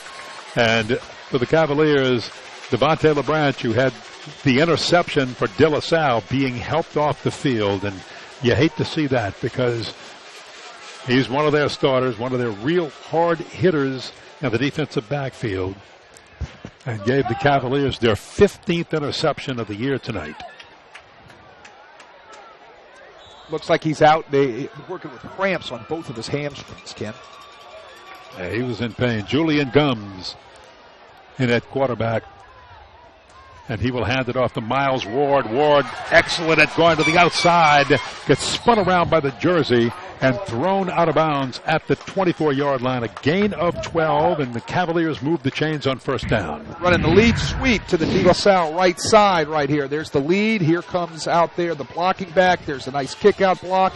And you see Ward's taking it around the boundary and gets thrown out of bounds by Anthony Brown. Nice pickup right there for the Cavaliers. That's the way to get things going coming into the second half. Again, both teams use no huddle. We have seen Lutcher pick up the pace toward the end of the first half. De La Salle not in any hurry, and we're playing without a 25-second clock. It's being kept by the officials on the field. Ward again tries the other side and fights his way up to the 30-yard line for a gain of 5. Still running the lead sweep in the opposite direction right there, but what you saw is you saw two guards pull, one in one direction and one in the other direction. I don't know if that's a bust by one of the guards or not. They're lucky they didn't run into themselves. I've seen it before. Well, they mark it back at the 24-yard line, and Gabrielle White now comes into the game at running back. Second down, 6 for De La Salle. They split 2 wides to the right side, including Christian Booker, who is in the slot. Now they overload the right side. But they'll just keep and run to the right side. Guns gains 3, so it's 3rd down and short now. 3rd down and 3. De La Salle has moved the tight end Sean Monconduit, I hope I pronounced that correct, into the backfield. He's working as a blocking back, as a fullback, 6 foot, 240 pounds. You can see him right there lining up with a 2-back backfield, and they're running more of their power game right now with Monconduit doing the blocking and the kick-out blocking, the lead blocking for the De La Salle offense. Cavaliers need 3. They need to get to the 35-yard line. Gums on the handoff. Ward loves that sweep, and he's got it and much more all the way up to the 41-yard line. First down, De La Salle. Lead sweep again with big number 80. Monconduit outside doing the blocking. You can see Ward coming around the right side. Great block right there. Great block right there. Picks up the first down. You can see how they've gotten into their power running back scheme by going 2 backs in the backfield, being able to use Monconduit as the lead blocker. They're looking over there, getting their play. He becomes the lead blocker in the backfield now, where they're going to get an extra blocker at the point of attack. Miles Ward has had the last few carries, number 13. You can see him breathing hard. And both coaches talked about at halftime with Stephanie Altman down on the field about it being a little humid. Movement all over the place. Markers fly. And the Cavaliers will have motion. Q offense, 5-yard penalty. Down. False start by the whole right side of the De La Salle offensive line right there. Fixing a block down, and they left a little bit early. Cavaliers have been explosive, and you can see it here. Yep, oops. Can't do that. Oops. And then you know what's great? I love how when that happens, I gotta love offensive linemen. They kind of stand up and look around going, look, who, me? Play action. Gums with a good arm. He's going for Booker, and it's knocked away. Double coverage, and excellent coverage that time by Ethan Bland and Anthony Brown. And Booker's hurt. Oh, my goodness. He's their leading receiver, and he is just writhing in pain. It's a streak route right here by Booker. Very nice job by the Bulldogs secondary, getting on top and staying on top and knocking the ball away. Looks like he came down on that shoulder. Let's hope it is not a collarbone injury. They've had one of those already earlier in the year with their quarterback in week 3, Quincy Cage. Yeah, and Cage is out for we say out for the season. He might get back a week or 2 before the Superdome if the Cavaliers can go that far. Well, they got Booker off the field. They're assessing the injury. Let's hope it's nothing bad. Second down, 15 to go for the first. Gums changes the play for the lineman. Hand off. Cavaliers keep it on the ground, and there is a hole over the right side. And once again, Miles Ward churns, and a flag is thrown high in the air at the 45-yard line.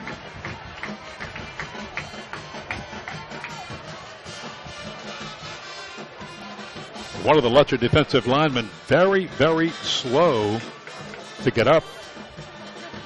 And that is Ben St. Pierre, one of the guys they can't afford to lose. He plays both ways. He's the offensive center. He plays either at a linebacker or defensive line position, and he's hurting on his knees. Illegal participation. 65 playing without a helmet. 15-yard penalty. Second down. Rule Go ahead. Came in 2 years ago, Ken. Once your helmet comes off, you got to stop playing.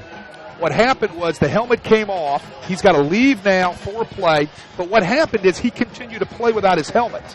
We saw this a few weeks ago in a game we did where the player got his helmet pulled off and continued to play, and there was the same penalty. Here's a look at it right here over your right-hand side. You can see the helmet falling to the ground. The player must immediately stop playing at that point. If he doesn't stop playing, then you're going to get a penalty, and it's going to negate the play.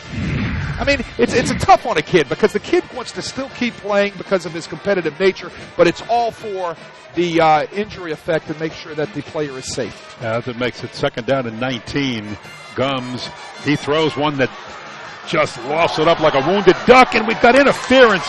That time, B.J. Randall could not catch up to the football. He had to slow down for it, and then a little bump by Lutcher on a play that probably should have just been an underthrown incomplete pass.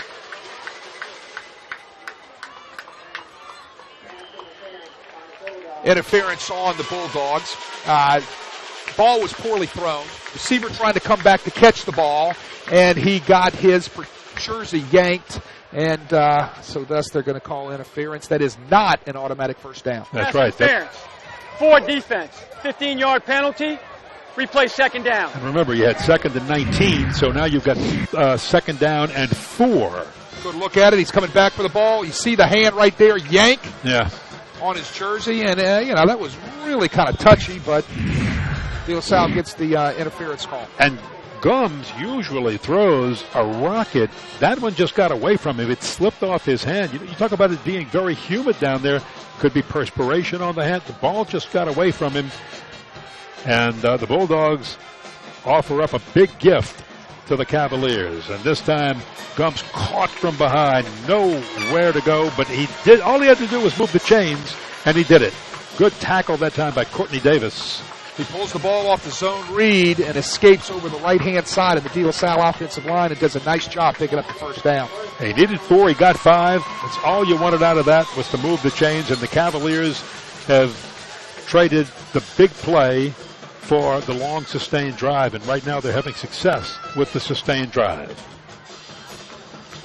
Lutcher took the second half kickoff, had to punt it away, did nothing with it, and it's been the De La Salle Cavaliers football on this drive ever since. Now they're on Lutcher's side of the 50 at the 48. Gums drops back. He's in trouble and escapes. Here comes a flag being tossed in. And he's just on the run, tackled at the 42-yard line, but this one's probably coming back. Well, he escaped right there. No place to go. And tucks the ball, gets out of there, but you're going to probably, as we already have seen, not probably, but we do have a holding penalty on De La Salle. Lutcher was so attuned to the fact that they could not. Holding. 57 offense. 10-yard penalty. Replay first down. They could not create penalties in this football game, and De La Salle, after being given a gift on the pass interference by the Lutcher Bulldogs, hurt themselves with this big mark-off. They got big number 57, Jeremiah James, for the De La Salle offense on the holding. That moves it back and make it, my goodness, 30 yards to go for the first down. 1st and 30 for the Cavaliers at their own 32-yard line. So this time Gums will keep. Can he make anything happen himself? He can't. He's stuffed. Nowhere to go. Leading the charge, Wattis. Nowhere to go right there, just trying to pick half of it back up. They run quarterback draw. You really don't have a call on your play sheet for 1st and 30, so what do? You try to pick yourself something where you can pick up at least part of it to set up a second, and somewhere, hopefully, that is a little bit better number for you could go back on your play sheet and make a call. I never had a call for a 1st and 30. Not even the old hook and ladder, huh? No. There's no calls for 1st and 30, Ken. None. How about 2nd and 31? No calls for that either. Doesn't help either, does it? Calvary Baptist had 2nd and 84 a few weeks ago. I don't know if you remember that. Yes, you don't I have did. a call for 2nd and 31. You definitely don't have one for 2nd and 84. Well, Calvary Baptist. Here's another flag down. We may approach 2nd down in 84. Let's Prior see. to the snap. Ball start. Oh, my. The offense. 5-yard penalty. You talk about that Calvary Baptist, that 2nd and 84. That had to make some sort of prep national record to be able to convert that. Goodness. Yeah, I believe their coach had gotten tossed from the game as part of all those penalties, so he wasn't around to make a call for that. Oh, smart guy. He didn't want to make a call for 2nd and 84. Yeah, can you blame him? Right now, De La Salle just needs to give itself some room. And they won't get much on that one. So Lutcher is in excellent shape here. And we were watching earlier as Ben St. Pierre, he's wearing number 68 as a defensive back. Before this year, he wore number 10 as a defensive back. But he's a big guy. He's got mobility. And he's so unselfish. They lost so many linemen, the Lutcher Bulldogs did, that he traded in 10 for a linesman number. And is the offensive center. He's the center on offense. And then on defense, he'll either play back as a safety or he'll play at a linebacker spot if they need him. Gums on the run, trying to make something happen. He will throw to B.J. Randall. Randall gets a few yards back, but he is way short of the first down. But wait a minute, here's a flag thrown. So we've got a late penalty. Penalty marker came down after Randall and got back up to his feet.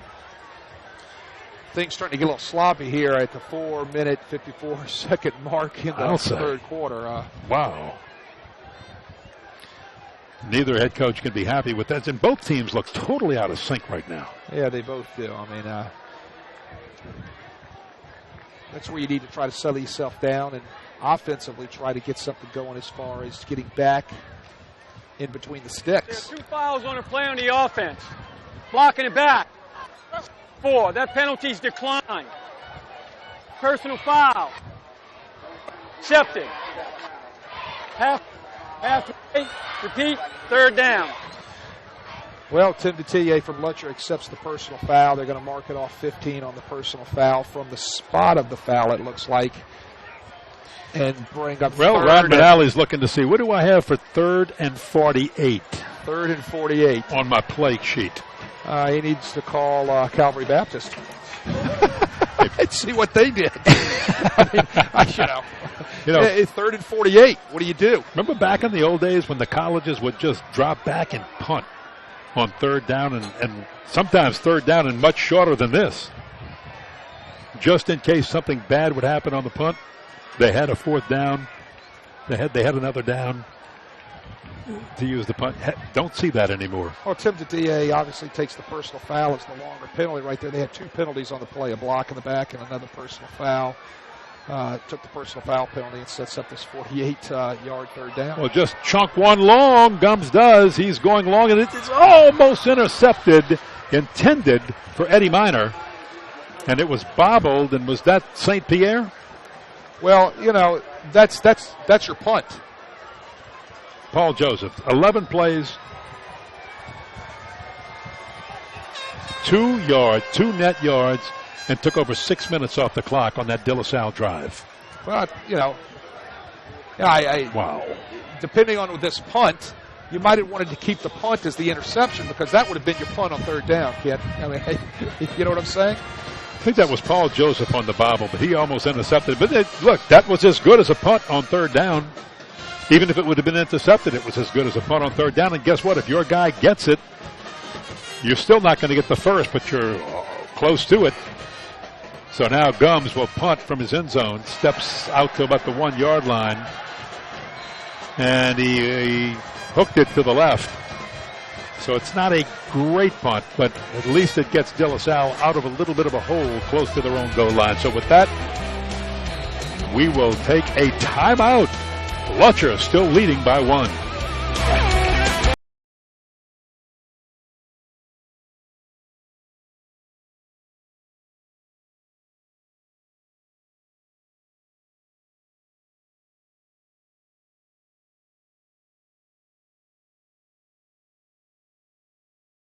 Lutcher with great field position at the 28-yard line of the Cavaliers after Gums hooked a punt to the left, about only 15 yards on the punt. And now Kirkland, little shovel pass forward, and just not much for Kendrick Jackson. But right now Lutcher in the driver's seat at the 4-minute mark of the 3rd quarter. That's the old Utah shovel pass you used to see Utah run when Urban Meyer was the head coach there. It's actually a triple option. Kirkland in the backfield by himself, naked back there. Changes the play from the sideline. Has 5 wideouts. Looking to the left, throwing it down into the turf, intended for Kendrick Jackson, incomplete. Lutcher goes empty right there, and De La Salle changes their defense when they went to empty. They went to a one-high coverage, and nobody to throw the ball to right there. De La Salle had everybody covered up, and I don't know if Kirkland threw it into the ground or if the ball just came out of his hand funny. 3rd down, 8 to go. To keep this drive alive, and it may be 4-down territory for Lutcher. Kirkland. He will keep, spins into the line, bounces off the pile, is caught, is driven back, and there's just nowhere to go. And if De La Salle needed a defensive play, big Danquan Edwards gave it to him after a 2-yard gain. So it'll be 4th down, and what does Lutcher do? Nowhere to go on that play. Danquan Edwards does a great job. Off the zone read, the pull by Kirkland. Bang, right there. Runs into a wall of maroon. Great pursuit. Look at those maroon helmets getting to the ball. What do, Ken?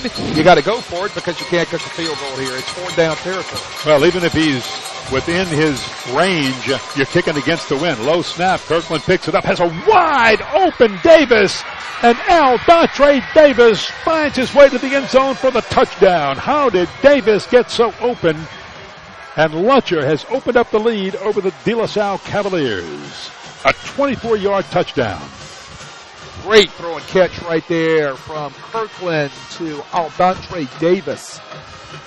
We'll see on the replay an excellent route by Davis. Gets himself wide open in the middle of the De La Salle zone, and Chantre Kirkland puts it right on the money for the 6. Alec Bland, the sophomore. High snap, flag down, hold everything. Well, that ball just sailed over not only the holder's head, but also the kicker, Alec Bland's head. Interesting story with Alec Bland. Snap, encroachment, 90 defense, half the distance to the...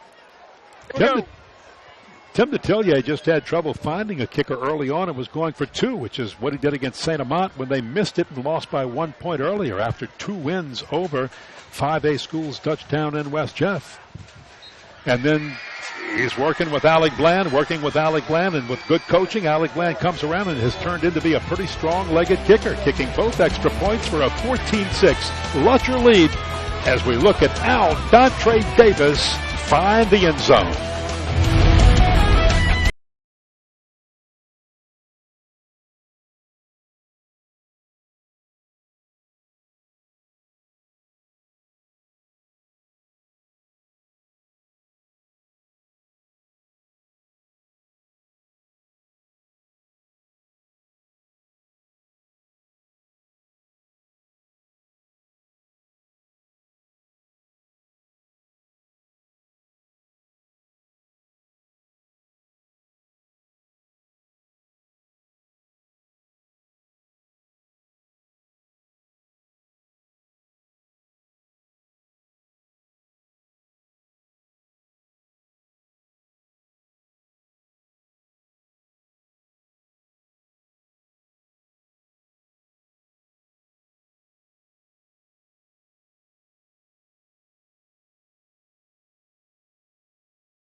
A 4-play, 28-yard drive, which took 1 minute off the clock. Lutcher had great field position with all the craziness before, where De La Salle netted 2 yards in 6 minutes and had 41 yards to go for a first at 1 point. Now the Cavaliers take the football and they're trailing by 8 by 1 score. Xavier White, left side run on the return, and he gets out of bounds. Let's go downstairs to Stephanie to find out what happens at De La Salle after a game. Thank you, Ken. Tailgating has been a tradition of sports fans since the early 1800s. Fans generally gather before the game to celebrate, but at De La Salle they do things a little bit differently. They've recently started a new ritual of post-game tailgating. After the game, students, parents, and fans all return back to their campus on St. Charles for an on-campus tailgate party. Ken, back to you. Nick Nucio, before the game, he set up the kitchen area. I'm hungry. I'm going to tell you, it's Wow, that looked awesome. Makes you want to talk about quick exits. Exiting a stadium after a game, you're getting back to De La Salle for the fun. Well, here's a pass caught by Christian Booker, the leading receiver, looking for more, and he can't find it. But he moves the chains, and the Cavaliers now have to play on this drive with a little bit of a sense of urgency, even though there's lots of time to go. We're still in the third quarter, 2:53. Nice job off the play action right there. They faked the power play, pulled the ball down. Gums throws it out there and hits Booker right in the middle of the zone. And great pickup there for De La Salle. Tell you what's good to see is Christian Booker back in the game. Remember, number 7 was hurt on that long pass play. It looked like he had come down on his shoulder, but he's okay, back in there. And again, as a big, tall, 6'4" senior, they count on his height and speed to be the go-to guy at the wide receiver spot. First down for the Cavaliers. Miles Ward, he has been tough running not only to the outside, but picking seams on the inside, gaining 5 to the 49. Tackled there by Tyler Williams. You talk about Booker, Ken. He's a Nicholls State commit, and I really like the way Tim Rebo has been getting these early commitments around the New Orleans area, recruiting heavily in the New Orleans area, picking up a lot of kids from the from all of the schools around the vicinity. I tell you what, he's going to do great things down at Nicholls State. 30 yards rushing on 13 carries. All in the second half. And here he goes again. Ward, left side. He's got the first down. That's all he wanted on the left side sweep, was to move the chains. And he got it. Well, there's the lead sweep again with Munkin out front doing the block. And look, number 80 right there doing the block on the lead block. And then you see Ward getting outside on the left edge. Fresh legs getting out on the edge for the lead sweep right there. Nice pickup.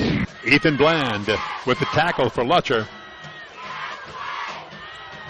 De La Salle moving on the Lutcher side of the 50 at the Bulldog 43. Julian Gums. No speed offense, even though they're no huddle. Trying up the middle this time, an initial hit, and then that second push. They're going to mark him down at the 41-yard line. Getting off the bottom of that pile, who else but Sully Lesh? Nice job by Sully Lesh right there. And Raynell Hayes. Yes, Raynell Hayes. Nice job, number 53 for the Lutcher Bulldogs. Does a nice job. Again, Ryan Manali making sure the right play gets in there. De La Salle taking their time with that. Well, they're taking their time, but I tell you what I like. I like how they're starting to mix up their formations a little bit. They're going 2 back, 1 back. They're not panicking. They're staying with and coming with some more of their power running game, which is obviously helping them out here.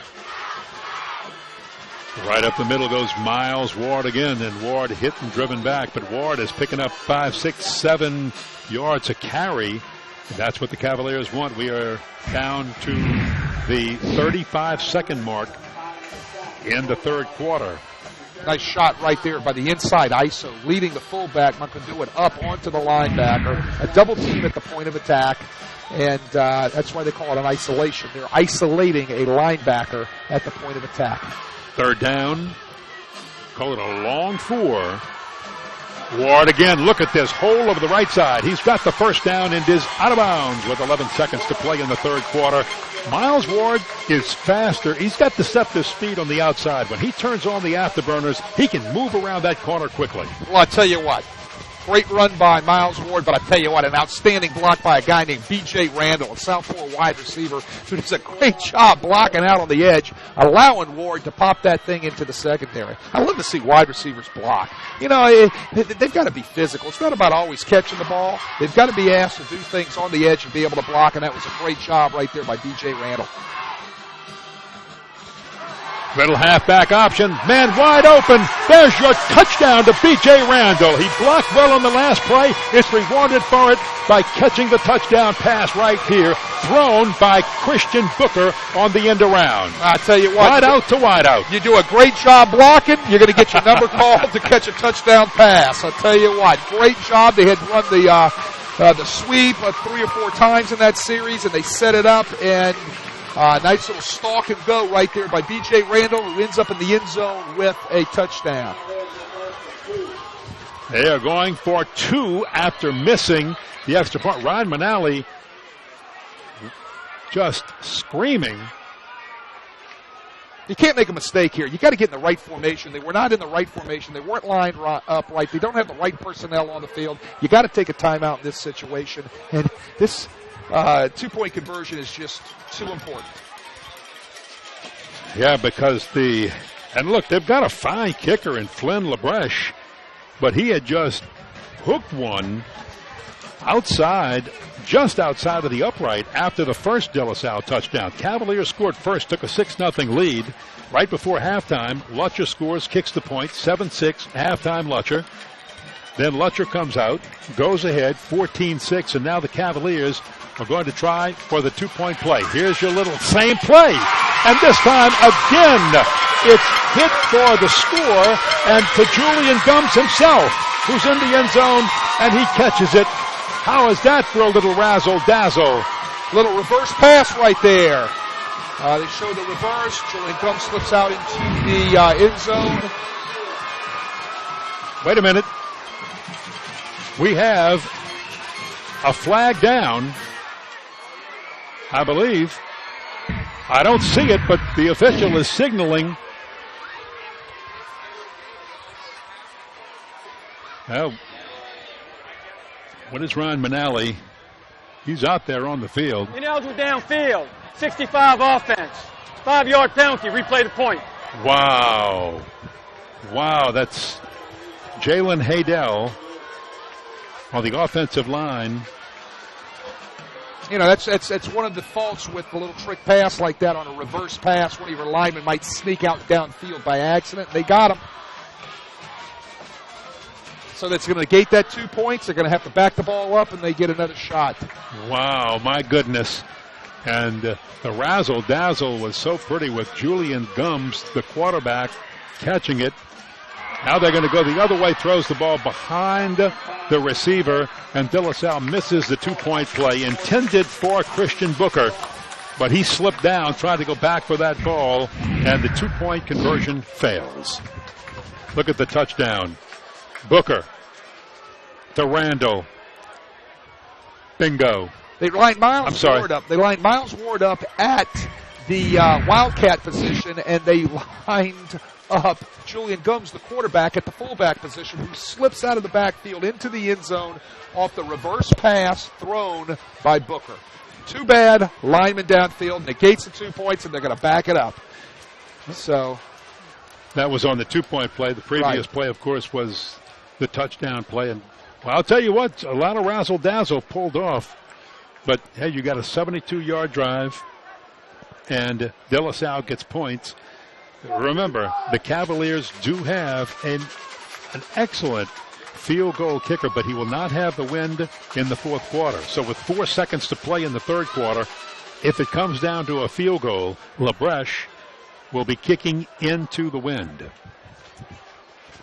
Well, I say that. There was more of a wind when this game started. I'm looking at the flags behind the goalpost now, and there was almost no wind down on the field. It wasn't a strong wind. It was probably about 5 to 10 miles an hour earlier tonight. But the flags are hardly moving as we look at them in the right end zone. There you see them.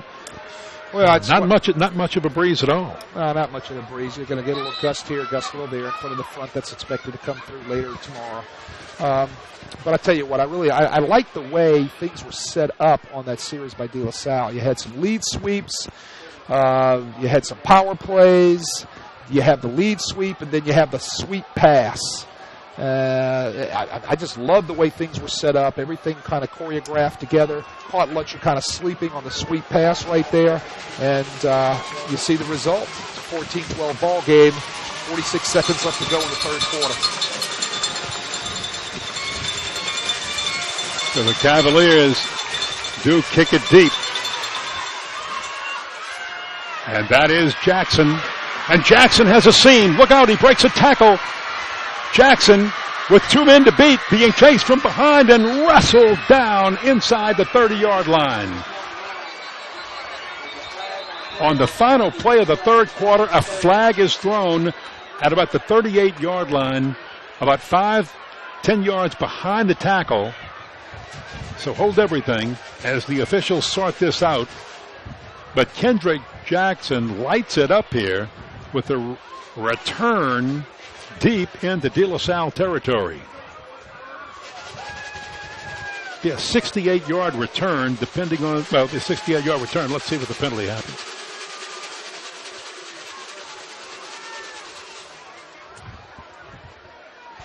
Well, they're discussing possibly the penalty and the placement of the penalty. And here's our call. Our referee is Paul LaRosa. There are multiple fouls on the play. 14 defense. That penalty's declined. Holding. 5 defense. That penalty's accepted. Personal foul. Offense.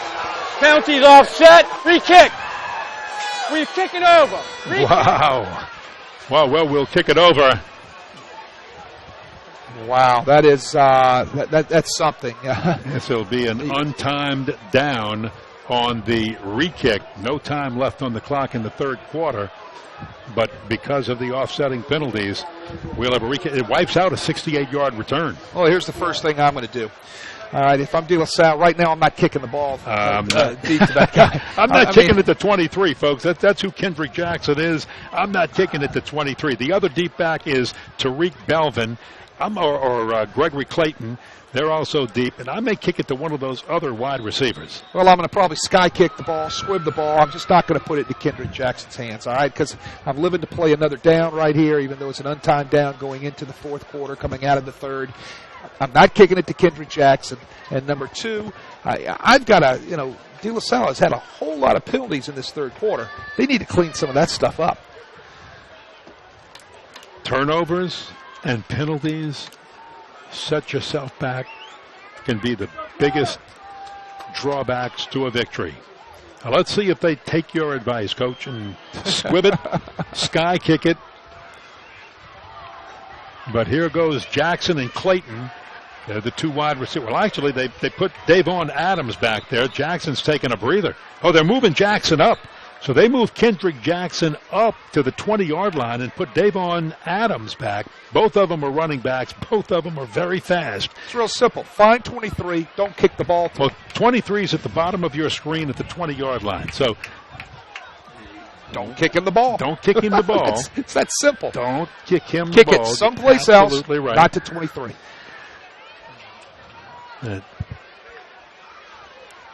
You may want to go the other way with it. Of course, the very dangerous Aldontre Davis is playing the middle of the four corners back there. So let's see how Flynn LaBreche kicks this football. He's got it teed up at the 40. And they're going to send it deep to Adams.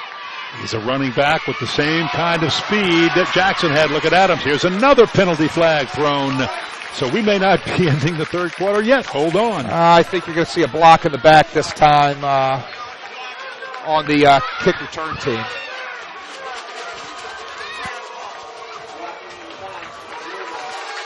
There you go. There it is. You called it. You saw it. Block in the back. It'll be from the spot.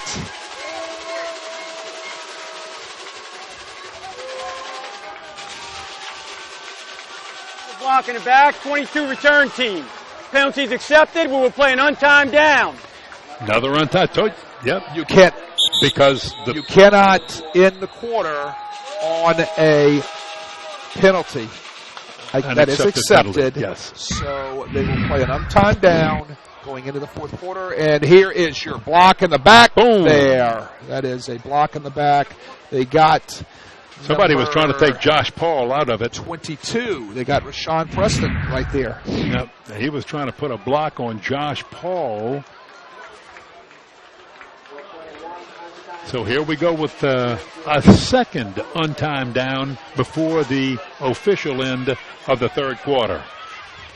Boy, this has been a third quarter like we have not seen on any quarter of the first NBC Bank Prep Showcase all year. It's called Lanyap.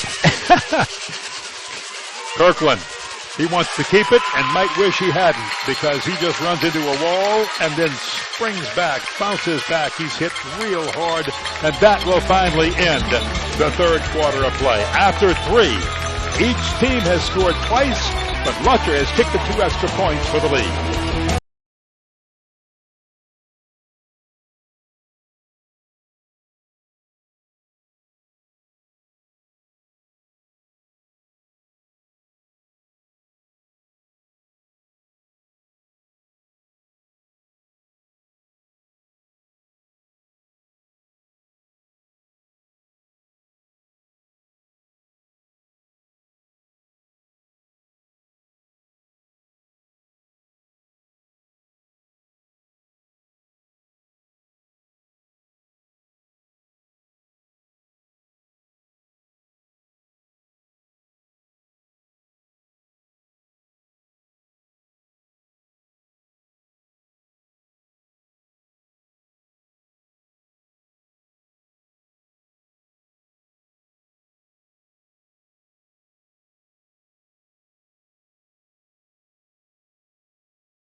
In most of the right. year. Well, and it has been, but they're trying to make sure they spring him somehow and create some sort of big play. And we're going to have a measurement, by the way. Chains coming out. You know, so they need to be a little more diversified here in trying to get the ball out here to their wide receivers and cover against the coverages and things of that nature, because Jontre Kirkland is going to. He got it, by the way, first down. Right, he's getting all jammed up right here, and you know. I'd like to see them spread the ball around. They've got some nice athletes out here on the edge. Get the ball to the running back a little bit more. The Porter running back. And I tell you what, they need to try to get the ball spread out a little bit more to take a little pressure off of Jontre Kirkland. Importance of this drive. Lutcher has the score and the clock in their favor. A score here makes it a 2-score ball game over De La Salle. Davon Adams can't hang on to it. He reaches, can't pull it in, incomplete. Trying to set up a screen over there on the left-hand side. Maybe they were listening to me right there. Yeah. Trying to get the ball into another athlete's hands. They tried to set up the screen, and Kirkland just slightly overthrew him. It was a screen off of Lutcher's left edge. Second down, 10. The very dangerous Dustin Porter now lines up in the backfield by Chantre Kirkland.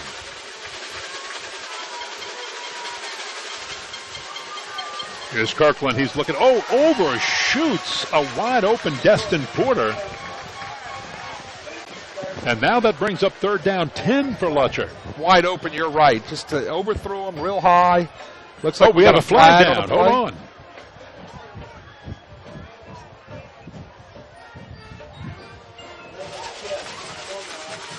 The legal procedure, it's just going to back things up, put them behind the sticks, and take them off the track here. It was declined. It's going to bring up the 3rd down. Well, I'd rather have 3rd and 10 than 2nd and 15, so I like Ron Manali's decision on that. You've got to trust your defense, and your defense, especially in this quarter, seems to have the momentum. Here's 3rd down 10. Kirkland on the roll, Kirkland on the throw. They've got the 1st down, and they got the catch from Aldontre Davis when they needed it. He needed 10, and he got 11. I like how he threw the ball right there. That's the way to get the ball out on time right there to a nice little stop curl route by Aldontre Davis. Chains route. He knew where the chains were. Nice catch. Nice pickup for the 1st down. Let's spread that ball around. Let's get into some of those guys' hands. You can see how Lutcher is spreading their offense to try to spread out the De La Salle defense. Sustained drive also eats some clock for the Bulldogs. Kirkland, a keeper, is grabbed from behind. They're trying to strip that ball. Kirkland protects it. And I got to tell you, De La Salle doing a good job trying to reach in there and strip it. David Trangreg. Trying to reach in there, strip the ball out. Kirkland's holding the ball very tight, high and tight, up on his rib cage, stuck into the bicep. Doing a nice job holding on the ball and taking care of ball security. 2nd down 8. Kirkland working from the gun as he has most of the game. Here's a tip. It's up for grabs, and nobody can get it off the fingertips of Gregory Clayton. Right off his fingertips. Just a little highly thrown right there by Kirkland. That could have been the old tip drill right there. Here's the tip. Everybody in maroon scrambling to try to get back to the ball. So now another 3rd down by Lutcher on this drive. 3rd down 8 at the 46. Kirkland changes the play. Look at his numbers on the screen. Here's Kirkland. He's throwing long. He's got a man down there, but Davis can't catch up to the football. And I'm not sure if he was throwing for Davis or trying to hit one of the other receivers streaking down the sideline. Davis looked like he was the closest man to the football. Aldontre Davis, number 2. Well, the ball was kind of thrown out there in no man's land. 2 vertical routes by the 2 Lutcher wide receivers. Ball just thrown out there. Kind of not up for anybody. You'd have to sit down and interview him and see who he was throwing the ball to on that. It was kind of out in no man's land. Well, that brings up 4th down for Lutcher. And once again, you say this should be a punting situation with Booker deep, but with Tim Detillier, you never know. Trevor Cormedell, the punter, is also a backup quarterback. And timeout is called, so we will take one here. Timeout on the field, 14-12. Lutcher with the lead. Back with their punt or maybe in a moment.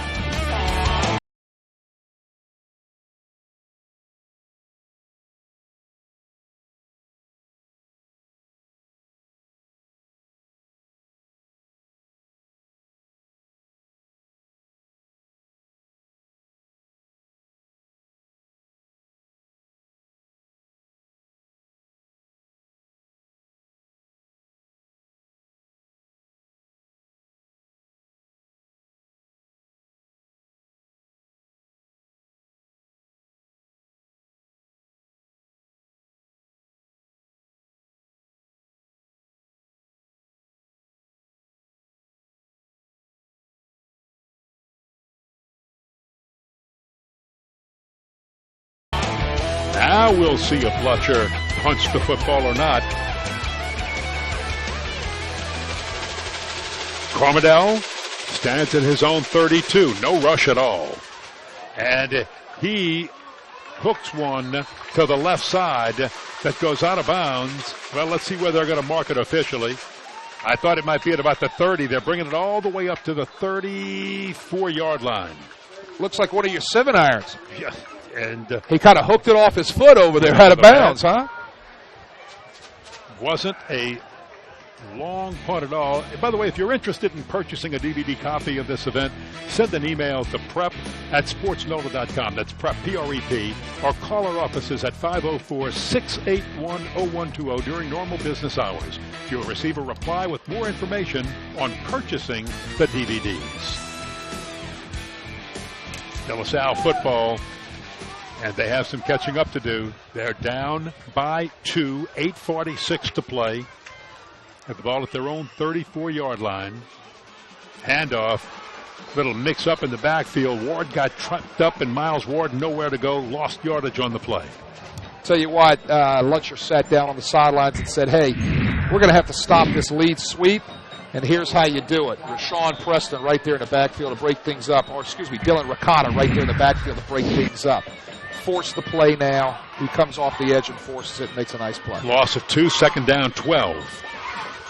Cavaliers have to move the chains. They cannot afford to flip the field in this situation. There goes Gums on the run. Gets back to the original line of scrimmage and goes down. No more than that.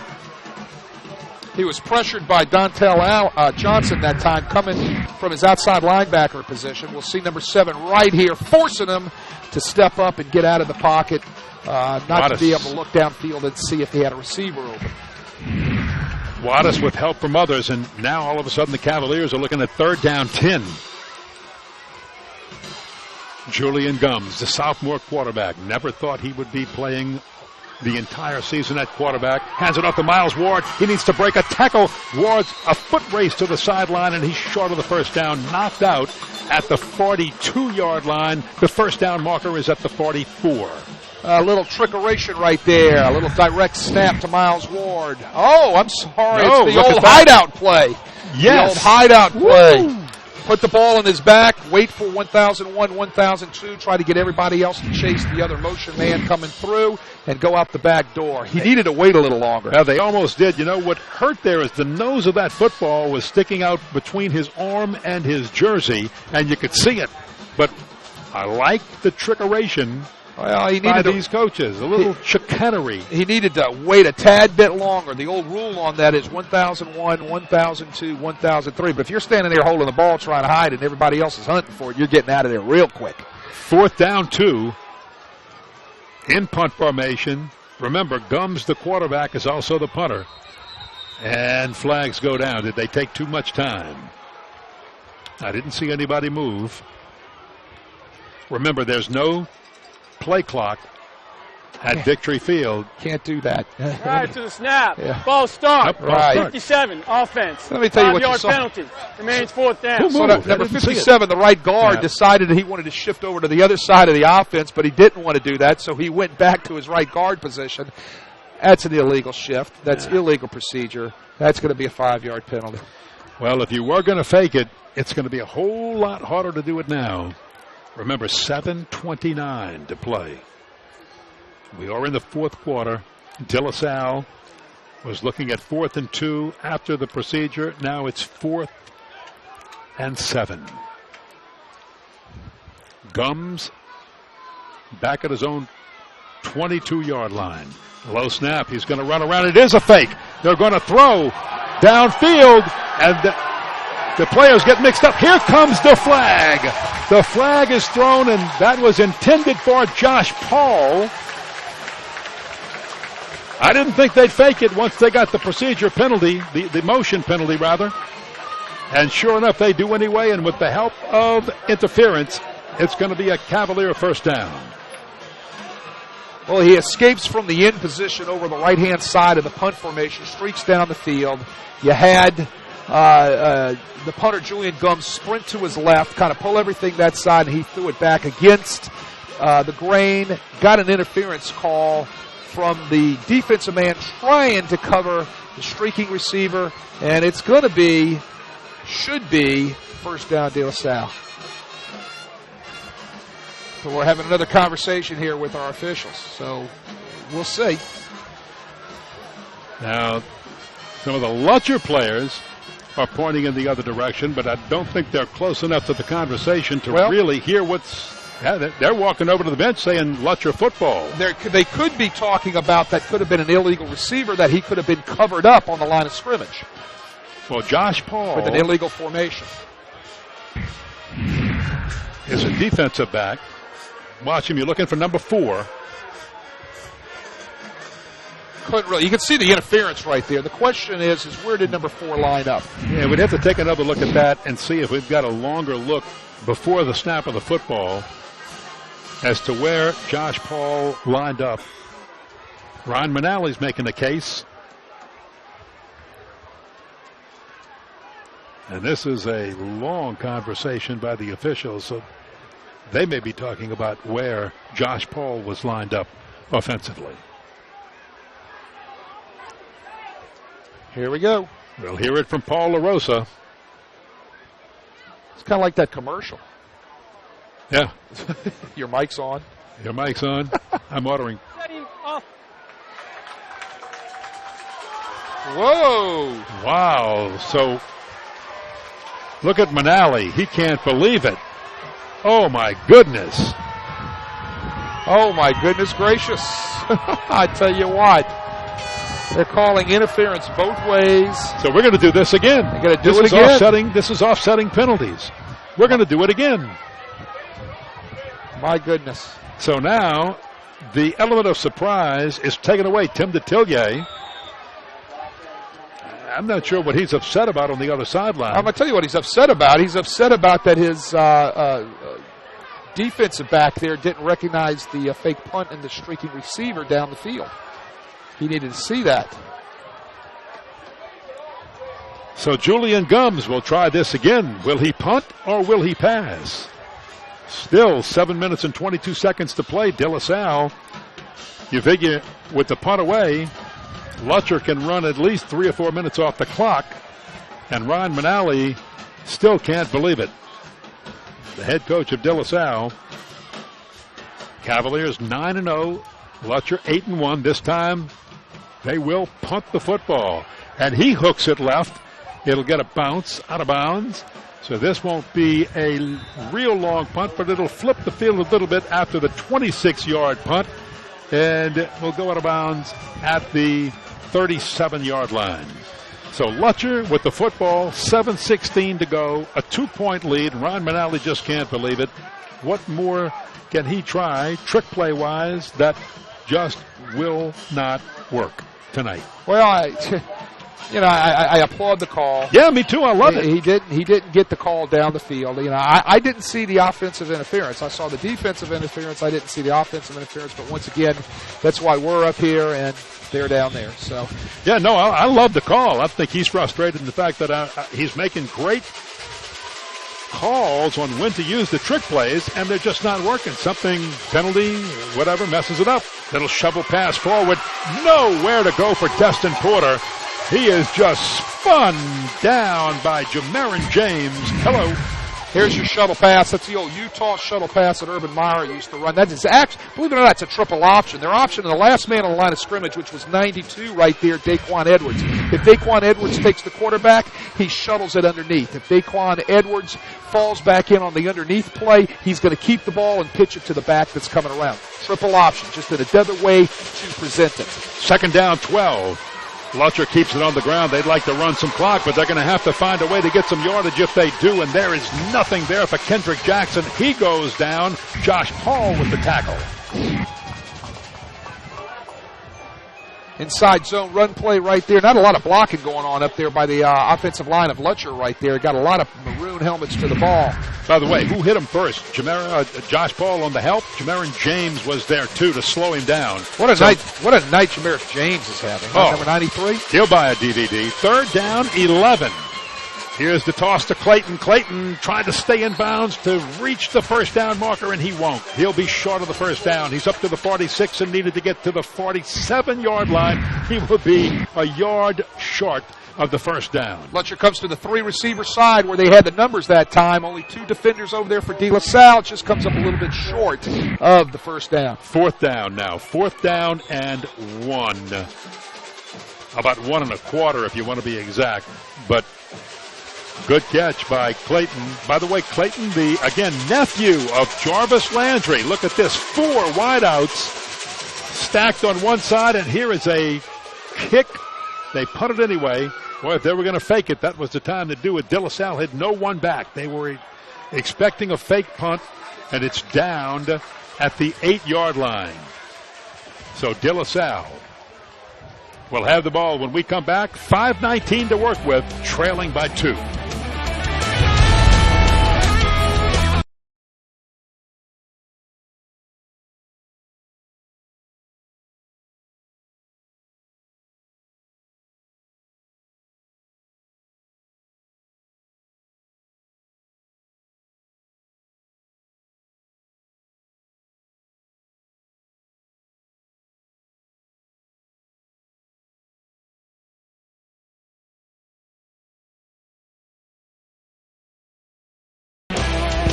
Welcome back. De La Salle playing catch-up from their own 8-yard line, and they're going to go with Miles Ward around the right side. He's dangerous when he's running around the ends, and Ward runs out of bounds. And anytime De La Salle can get out of bounds right now to stop the clock, they will. Running that lead sweep right there, get a good block on the edge, just missing the tackle right there. For Lutcher was number 14, Dylan Ricotta. Gain 7, so it's second down 3 at the 15-yard line. Well, Ricotta from Lutcher tonight has had a nice game out there at his outside linebacker, strong safety position. Remember, if De La Salle eats up a lot of clock and gets close, they have an excellent field goal kicker. Miles Ward again, same side, same end run. He's got the first down. He moves the chains, and he gets out of bounds to stop the clock. Nobody to set the edge that time for the Lutcher defense. The end loss contained. The linebacker got blocked. The wide receiver did a nice job blocking on the corner.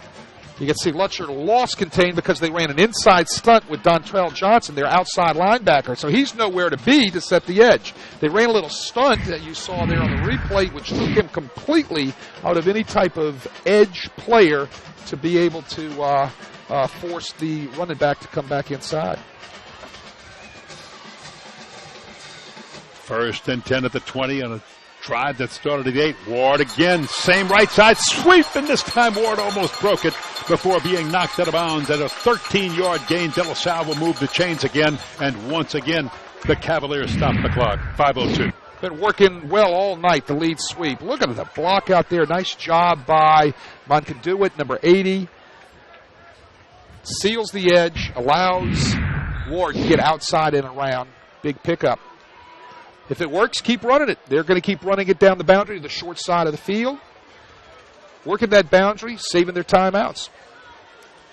Remember, some of these Lutcher players, like number 68, Ben St. Pierre, and you can see the numbers on Ward's 11 rushes, 97 yards, all in the second half. Well, he has stepped up. Ward again. No, this time a keeper. On the fake to Ward, a keeper by De La Salle's Julian Gums, and he is very close to moving the chains again, all the way up to the 42-yard line. The companion play off the sweep was the quarterback keep up the middle, wrapping the backside guard around up into the hole. Becomes a little quarterback ISO. Companion play, I'm sure they've got a nice little pass off of this little series too, their little sweep series. 4.5 minutes to play. The Cavaliers are watching the clock. Earlier tonight, there was a little bit of a wind to our right, which would have been in the face of the Cavaliers, but it has subsided. There is no wind. The flags are still on the poles. Second down 1 after the fake give. Gums keeps, and it's going to be very close. I think he got back to the line of scrimmage and is still a yard short. Third down 1, and a big third down for the Cavaliers. Probably 4-down territory. But you'd like to get it on third down? Well, they've got 2 timeouts left. They'll have a decision they have to make if they don't get it, get the first down. I mean, that's an understatement, but I think with 3 minutes and 45 seconds, Ryan Manali knows this is 4-down territory. You can't punt that football away right now. And the reason everybody's yelling is the clock was running down. If they stop the clock, and again, there's no play clock on the field. If they stop the clock, the game clock was moving, was running. So now they've stopped it. Let's see what this is all about. I think they're going to probably put some time back on the clock. Will they or won't they? Nope, they won't. All right. And the clock running again. Julian Gums looks it over.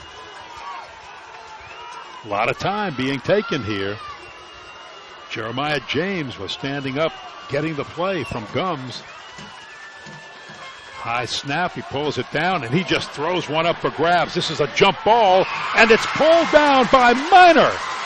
My goodness, no, he missed it. I thought Minor was able to keep it, but was able to retain possession. Wow. Tell you what, that's the signal that they're going to go for it on fourth down. Yeah, high snap. Right there. So, I mean, look at this. Had it in his hands. Oh, he had it. And just couldn't hold on to it. Broken up by Ethan Bland coming across the top from his free safety position. Sets up the fourth down. Here we go. Fourth Big down play. One. They've got to get this. If the Cavaliers are to keep this drive going, 3:14 to play in the game, trailing by 2. They'd like to draw. The Cavaliers would. Lutcher offside. Lutcher jumped once tonight and gave De La Salle a free new set of downs. Manali shouting out the play to Gums. Now Gums signals the play. De La Salle's got to call timeout. They were running out of time. No play clock. The official's hand went up in the air, meaning there was just a few seconds left. And timeout De La Salle. So they're going to talk about this one. And this is a critical play because Lutcher could easily run out the clock. You know, the clue was that they were going to go for it on fourth down by throwing it deep on the first down. So it brings up the fourth down play right here. You know, in a lot of situations, you might punt the ball right there with the 2 timeouts that you had left, play defense down in your end, and try to get a swap on the field position with the 2 timeouts. The significance of this play equals the significance of this game. You take a look at the standings. You're playing for the championship of District 9, 3A, and De La Salle, remember, has one. Let me check timeouts here. Yeah. 1 timeout remaining for the Cavaliers. 1, Lutcher has all 3. So if Lutcher gets that football, it's just going to take 1 first down, and they could probably run this clock out. That's the significance of this play. District championship, maybe a little bit in power ratings, but district championship, and maybe if these teams both win the 3A state championship in the non-select and the select divisions, which one is the better 3A team? Miles Ward with the right end run. He's fighting for the first down marker. He gets there. He's driven out of bounds, and it's going to depend on the spot. Looks like he got it, but we're not sure. It's going to be close. Take a look on the far side. Boy, Miles Ward with second effort says, I got it. You saw him just signal first down, but we haven't seen it from the officials yet. Forward progress is going to be the key here because he was hit, driven sideways. The Lutcher coaches are saying it's their football, and who gets it? Lutcher's all fired up. The Lutcher team says it's their football. They're measuring. De La Salle's defense is running out on the field. I think it's going to be short. The spot of that football from here, where the first down marker was, he had to get to the 40. Yeah, he had to get to the 43-yard line, and they've got it marked at the 42. Didn't get it. Lutcher takes over on downs. Wow. Lead sweep out there again. I don't know if he got even to the sticks by the time he got knocked out of bounds there. It was real close. Wow, it's hard to tell. You know, from my angle, I was looking at it and thought maybe his forward progress did get there. But the officials, right on the spot, spotted it, measured it, and now they've put it out. I thought he had to get very close to the 43-yard line, and he's at the 42. That's how close it was. Now the timeout story is what we've been talking about. De La Salle with only 1. So Lutcher with 3:09 to go is going to keep that ball on the ground. They will go forward on first down. All they want to do is run it. When will De La Salle use the timeout? That was Porter. just trying to get a few yards. Cavaliers are not going to stop the clock on that down. Well, they're going to be looking at when to use their timeout. They're going to probably use it on third down if they can get to a third down. I would have thought that they would have stopped it already. I doubt they'll stop it after, I doubt they'll stop it on second down. They're going to probably look at third down to stop the clock. 2.5 minutes to play. Second down play.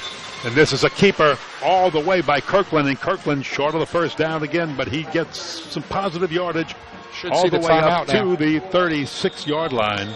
There it is. There's the timeout coming with 2 minutes and 16 seconds to play. Wait a minute, there's an injured De La Salle player down on the field. All right, well then. Which will stop the clock. Which saved the timeout. It looked like they might have been calling timeout until they saw their injured player. That's one of the big linemen. It's either Edwards, James, or Williams. Let's see if we can see who's standing. James is up. Ray is up. A lot of cramps tonight, even for Week 10. It's just hot and humid down there in front of this front that's supposed to be coming through tomorrow with cooler weather. You can see some of the humidity on the field with the sheen that's on the field. Usually don't see these cramps this late in the season. 2 minutes and 16 seconds to play. Third down, 4. If you're Lutcher, De La Salle has just used their timeout. You've got to call one of your key plays to get the first down. I don't think they use their timeout. I think that's right. That's right. They've got the injury on the field. I think he was looking to use his timeout right there, but clock was stopped with the injured player. Well, while we have a moment, let's take a look at these two teams' schedules. First, for the Lutcher Bulldogs, very impressive on how they got here, beating Dutchtown and West Jeff, some 5As there. St. Amant scored on the last play of the game, did not have a field goal kicker or an extra point kicker, had to go for 2, missed it, lost it 21-20 with no time on the clock, and then just blew through the rest of the schedule. What's impressive is the points they've scored. Look at the number of points. And again, you're looking at a Bulldog team that on the overall schedule was averaging 44 and giving up only 14 in district play, averaging 53 and giving up 9, this Bulldog team. Very impressive. Well, I like also how they play 5A teams at the top part of their schedule. The Dutchtown, West Jeff, St. Amant all being 3 5A teams that Tim DeTia knew he had to play tough competition going into his district. Now remember, that was an injury, not a Lutcher, De La Salle, rather, timeout. Clock is running, 2:03, and Lutcher is going to let it run down. There is no play clock. The official, keeping the time on the field, raises his hand. They've got to snap the football, running out of time. Here's the give to Porter. Porter has the first down on the left side. That's going to do it right there. And Porter knocked out of bounds. That may be, or did he stay in? He ran out, but that'll be probably the final time this clock is stopped. De La Salle still has one timeout, but it's going to be tough for them to get the football back. And you know what's amazing? If this game ends like this, 2 excellent football teams played a great football game that came down to extra points. Kirkland will keep. Kirkland goes down. And now the Cavaliers use their timeout. Well, we were talking about when to use their timeout back in the last series. Even with the injury, they might have thought about calling the timeout there on the third down play because the clock starts once they get the injured player off the field. They wind the play clock. So they ran off close to 20 seconds, I believe, off of that game clock, just standing there holding the ball to snap it.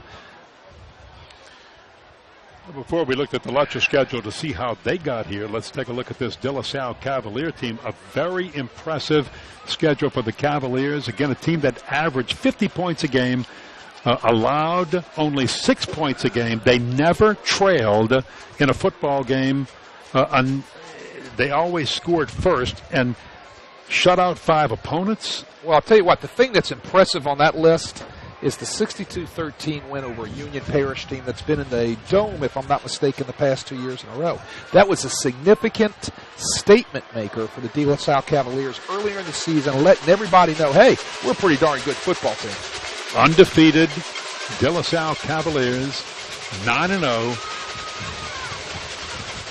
2 points down, trying to get the ball back. Dustin Porter, left side run, stays in bounds. De La Salle cannot stop the clock. The Cavaliers have no timeouts remaining. And now the clock will run. If you're looking at third down, Lutcher will have to snap the ball with a little under 1 minute on the clock. If they don't make a first down, the Cavaliers have a chance to get this football back. Maybe with just less than 7 or 8 seconds on the clock at the very end, if we're doing the math right. Hand goes up in the air by the officials, keeping the time on the field. There is no play clock here. Kirkland keeps. Oh, he makes the first down. As a matter of fact, he scores the touchdown. There's the icing on the cake. Kirkland, 23 yards with an exclamation point. And Lutcher has just wrapped it up. They are going to win District 9-3A. Kirkland right up the middle for the score. Well, nobody there. Just walk straight in, and then, the importance here is the extra point, Ken. They make the extra point, makes it a 2-score game, and it would be all over. All important extra point. But I tell you what, there was nobody there. Walk straight into the end zone. Well, I think they were protecting the outside and the corners, and I'm not sure, but there's your extra point. It is good. Alec Bland drills it, and it's 21-12. Lutcher with the lead. Another look at this one, and there you go. You said nobody was there, and sure enough, I mean, he just waltzed right through. Nobody there. Quarterback ISO. Did a great job blocking the front. Up front, the offensive line from Lutcher did, and just washed into the end zone. 47 seconds to play. Tough one for the De La Salle Cavaliers as they're going to suffer their first loss of the year. The good news for De La Salle, even though they don't win this football game, they still have a good enough record and a high enough power point that they will likely get a bye in the first round of the playoffs. And if there's any players that are dinged up or hurt, they're going to get healthy. And this is a potent team to be reckoned with in 3A. Well, they're going to be up in the top part of their 16-team bracket in Division II. Yep. And that will ensure that they get a home game. That will ensure that they get a bye in the first round. And that's going to be a nice thing for them to hopefully heal up a little bit and then get ready to go in Week 2 of the playoffs. 47 seconds to play, but it's a 2-score ball game. Cavaliers with 8 with a touchdown and a 2-point conversion would still be one back. It'd be 21-20. It's 21-12. I would look for the squib kick. Lesh to kick it. Miles Ward drops it. And Ward spun around, dropped, 42 seconds. Tell you what, neither of these teams, have anything to hang their heads about tonight. Absolutely. As far as the You're way right. they play. De La Salle definitely doesn't. Lutcher's going to win 9-3A. They're going to have their heads definitely up moving on to their first-round opponent next week in the playoffs. But I tell you what, it's been an outstanding football game, especially 2 outstanding defenses tonight. Oh, my goodness. We have seen a defensive performance. De La Salle and Lutcher will both be 9-1 overall. Lutcher will be 7-0 in District 9-3A. De La Salle will be 6-1. But Ryan Manali has a force to be reckoned with in the select division. And let me tell you, Lutcher, this could be the year of their 7th school state championship. That's how strong this Bulldog team is in non-select. Gums is going to chunk it along down the right sideline. Throws it behind B.J. Randall. Down to 33 seconds, and that's all you can do is chunk a few long ones, hope you can connect, Maybe 2 plays get you to the end zone, onside kick. I mean, there's still that outside chance, and we have seen some weird things in both high school and college football this year. Well, you got to keep throwing it.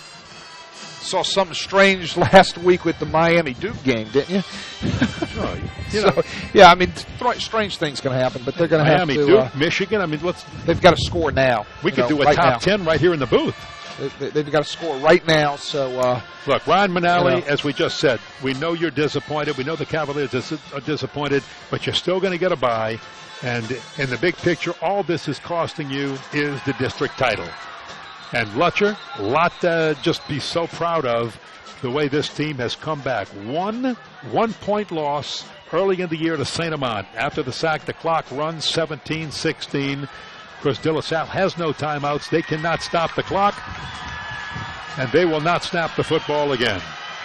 We're down to the final 5 seconds of play. This one is over. The Lutcher Bulldogs win District 9-3A with a 21-12 victory over the De La Salle Cavaliers in just a great battle here at Victory Field at Joe Brown Park. We'll be back to wrap it up and maybe talk to the winning coach right after this.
This was a 14-12 ball game, but whether it's 21-12, 14-12, Lutcher won a hard-fought battle, and you got to take your hats off to him. Somebody's got to make a play, and the team that does wins the game. Lutcher did. Well, Tim said it right. It was a close-fought game all the way right down to the end. You take that last score off the board, like you said, Ken. Think about it. De La Salle gets that first down, which they missed on their very last drive by what, half of a football? Yeah. That's a close ball game. Right there, they have that opportunity to be able to get that shot right there, and they just don't make it. And but you know, it's three like, shots with a yard to go. 3 shots. It's like Coach Detillier said. You know, hats off to De La Salle. De La Salle played a great football game. Lutcher played a great football game. It was a huge defensive battle tonight. Hats off to both defenses. And who knows? We may be doing one of these teams again next week. You just don't know. The brackets come out Sunday, and we'll figure out who we're doing next week. It's going to be fun. Wade, thank you. Stephanie, thank you. Thanks for joining us for the first NBC Bank Prep Showcase. We will have a first-round playoff matchup for you next week. Watch it live Friday night on SportsNOLA.com and catch the tape-delayed broadcast on WHNO next Saturday at noon. Stay tuned now for a special edition of the first NBC Bank Prep Showcase, a wrestling duel between St. Paul's and Jesuit that comes your way at 3 p.m. For Wade Kaiser, Stephanie Altman, and our entire WHNO TV crew that brought you great pictures, I'm Ken Berthelot. Your final score, 21-12. 21-12, Lutcher over De La Salle for the 9-3A championship.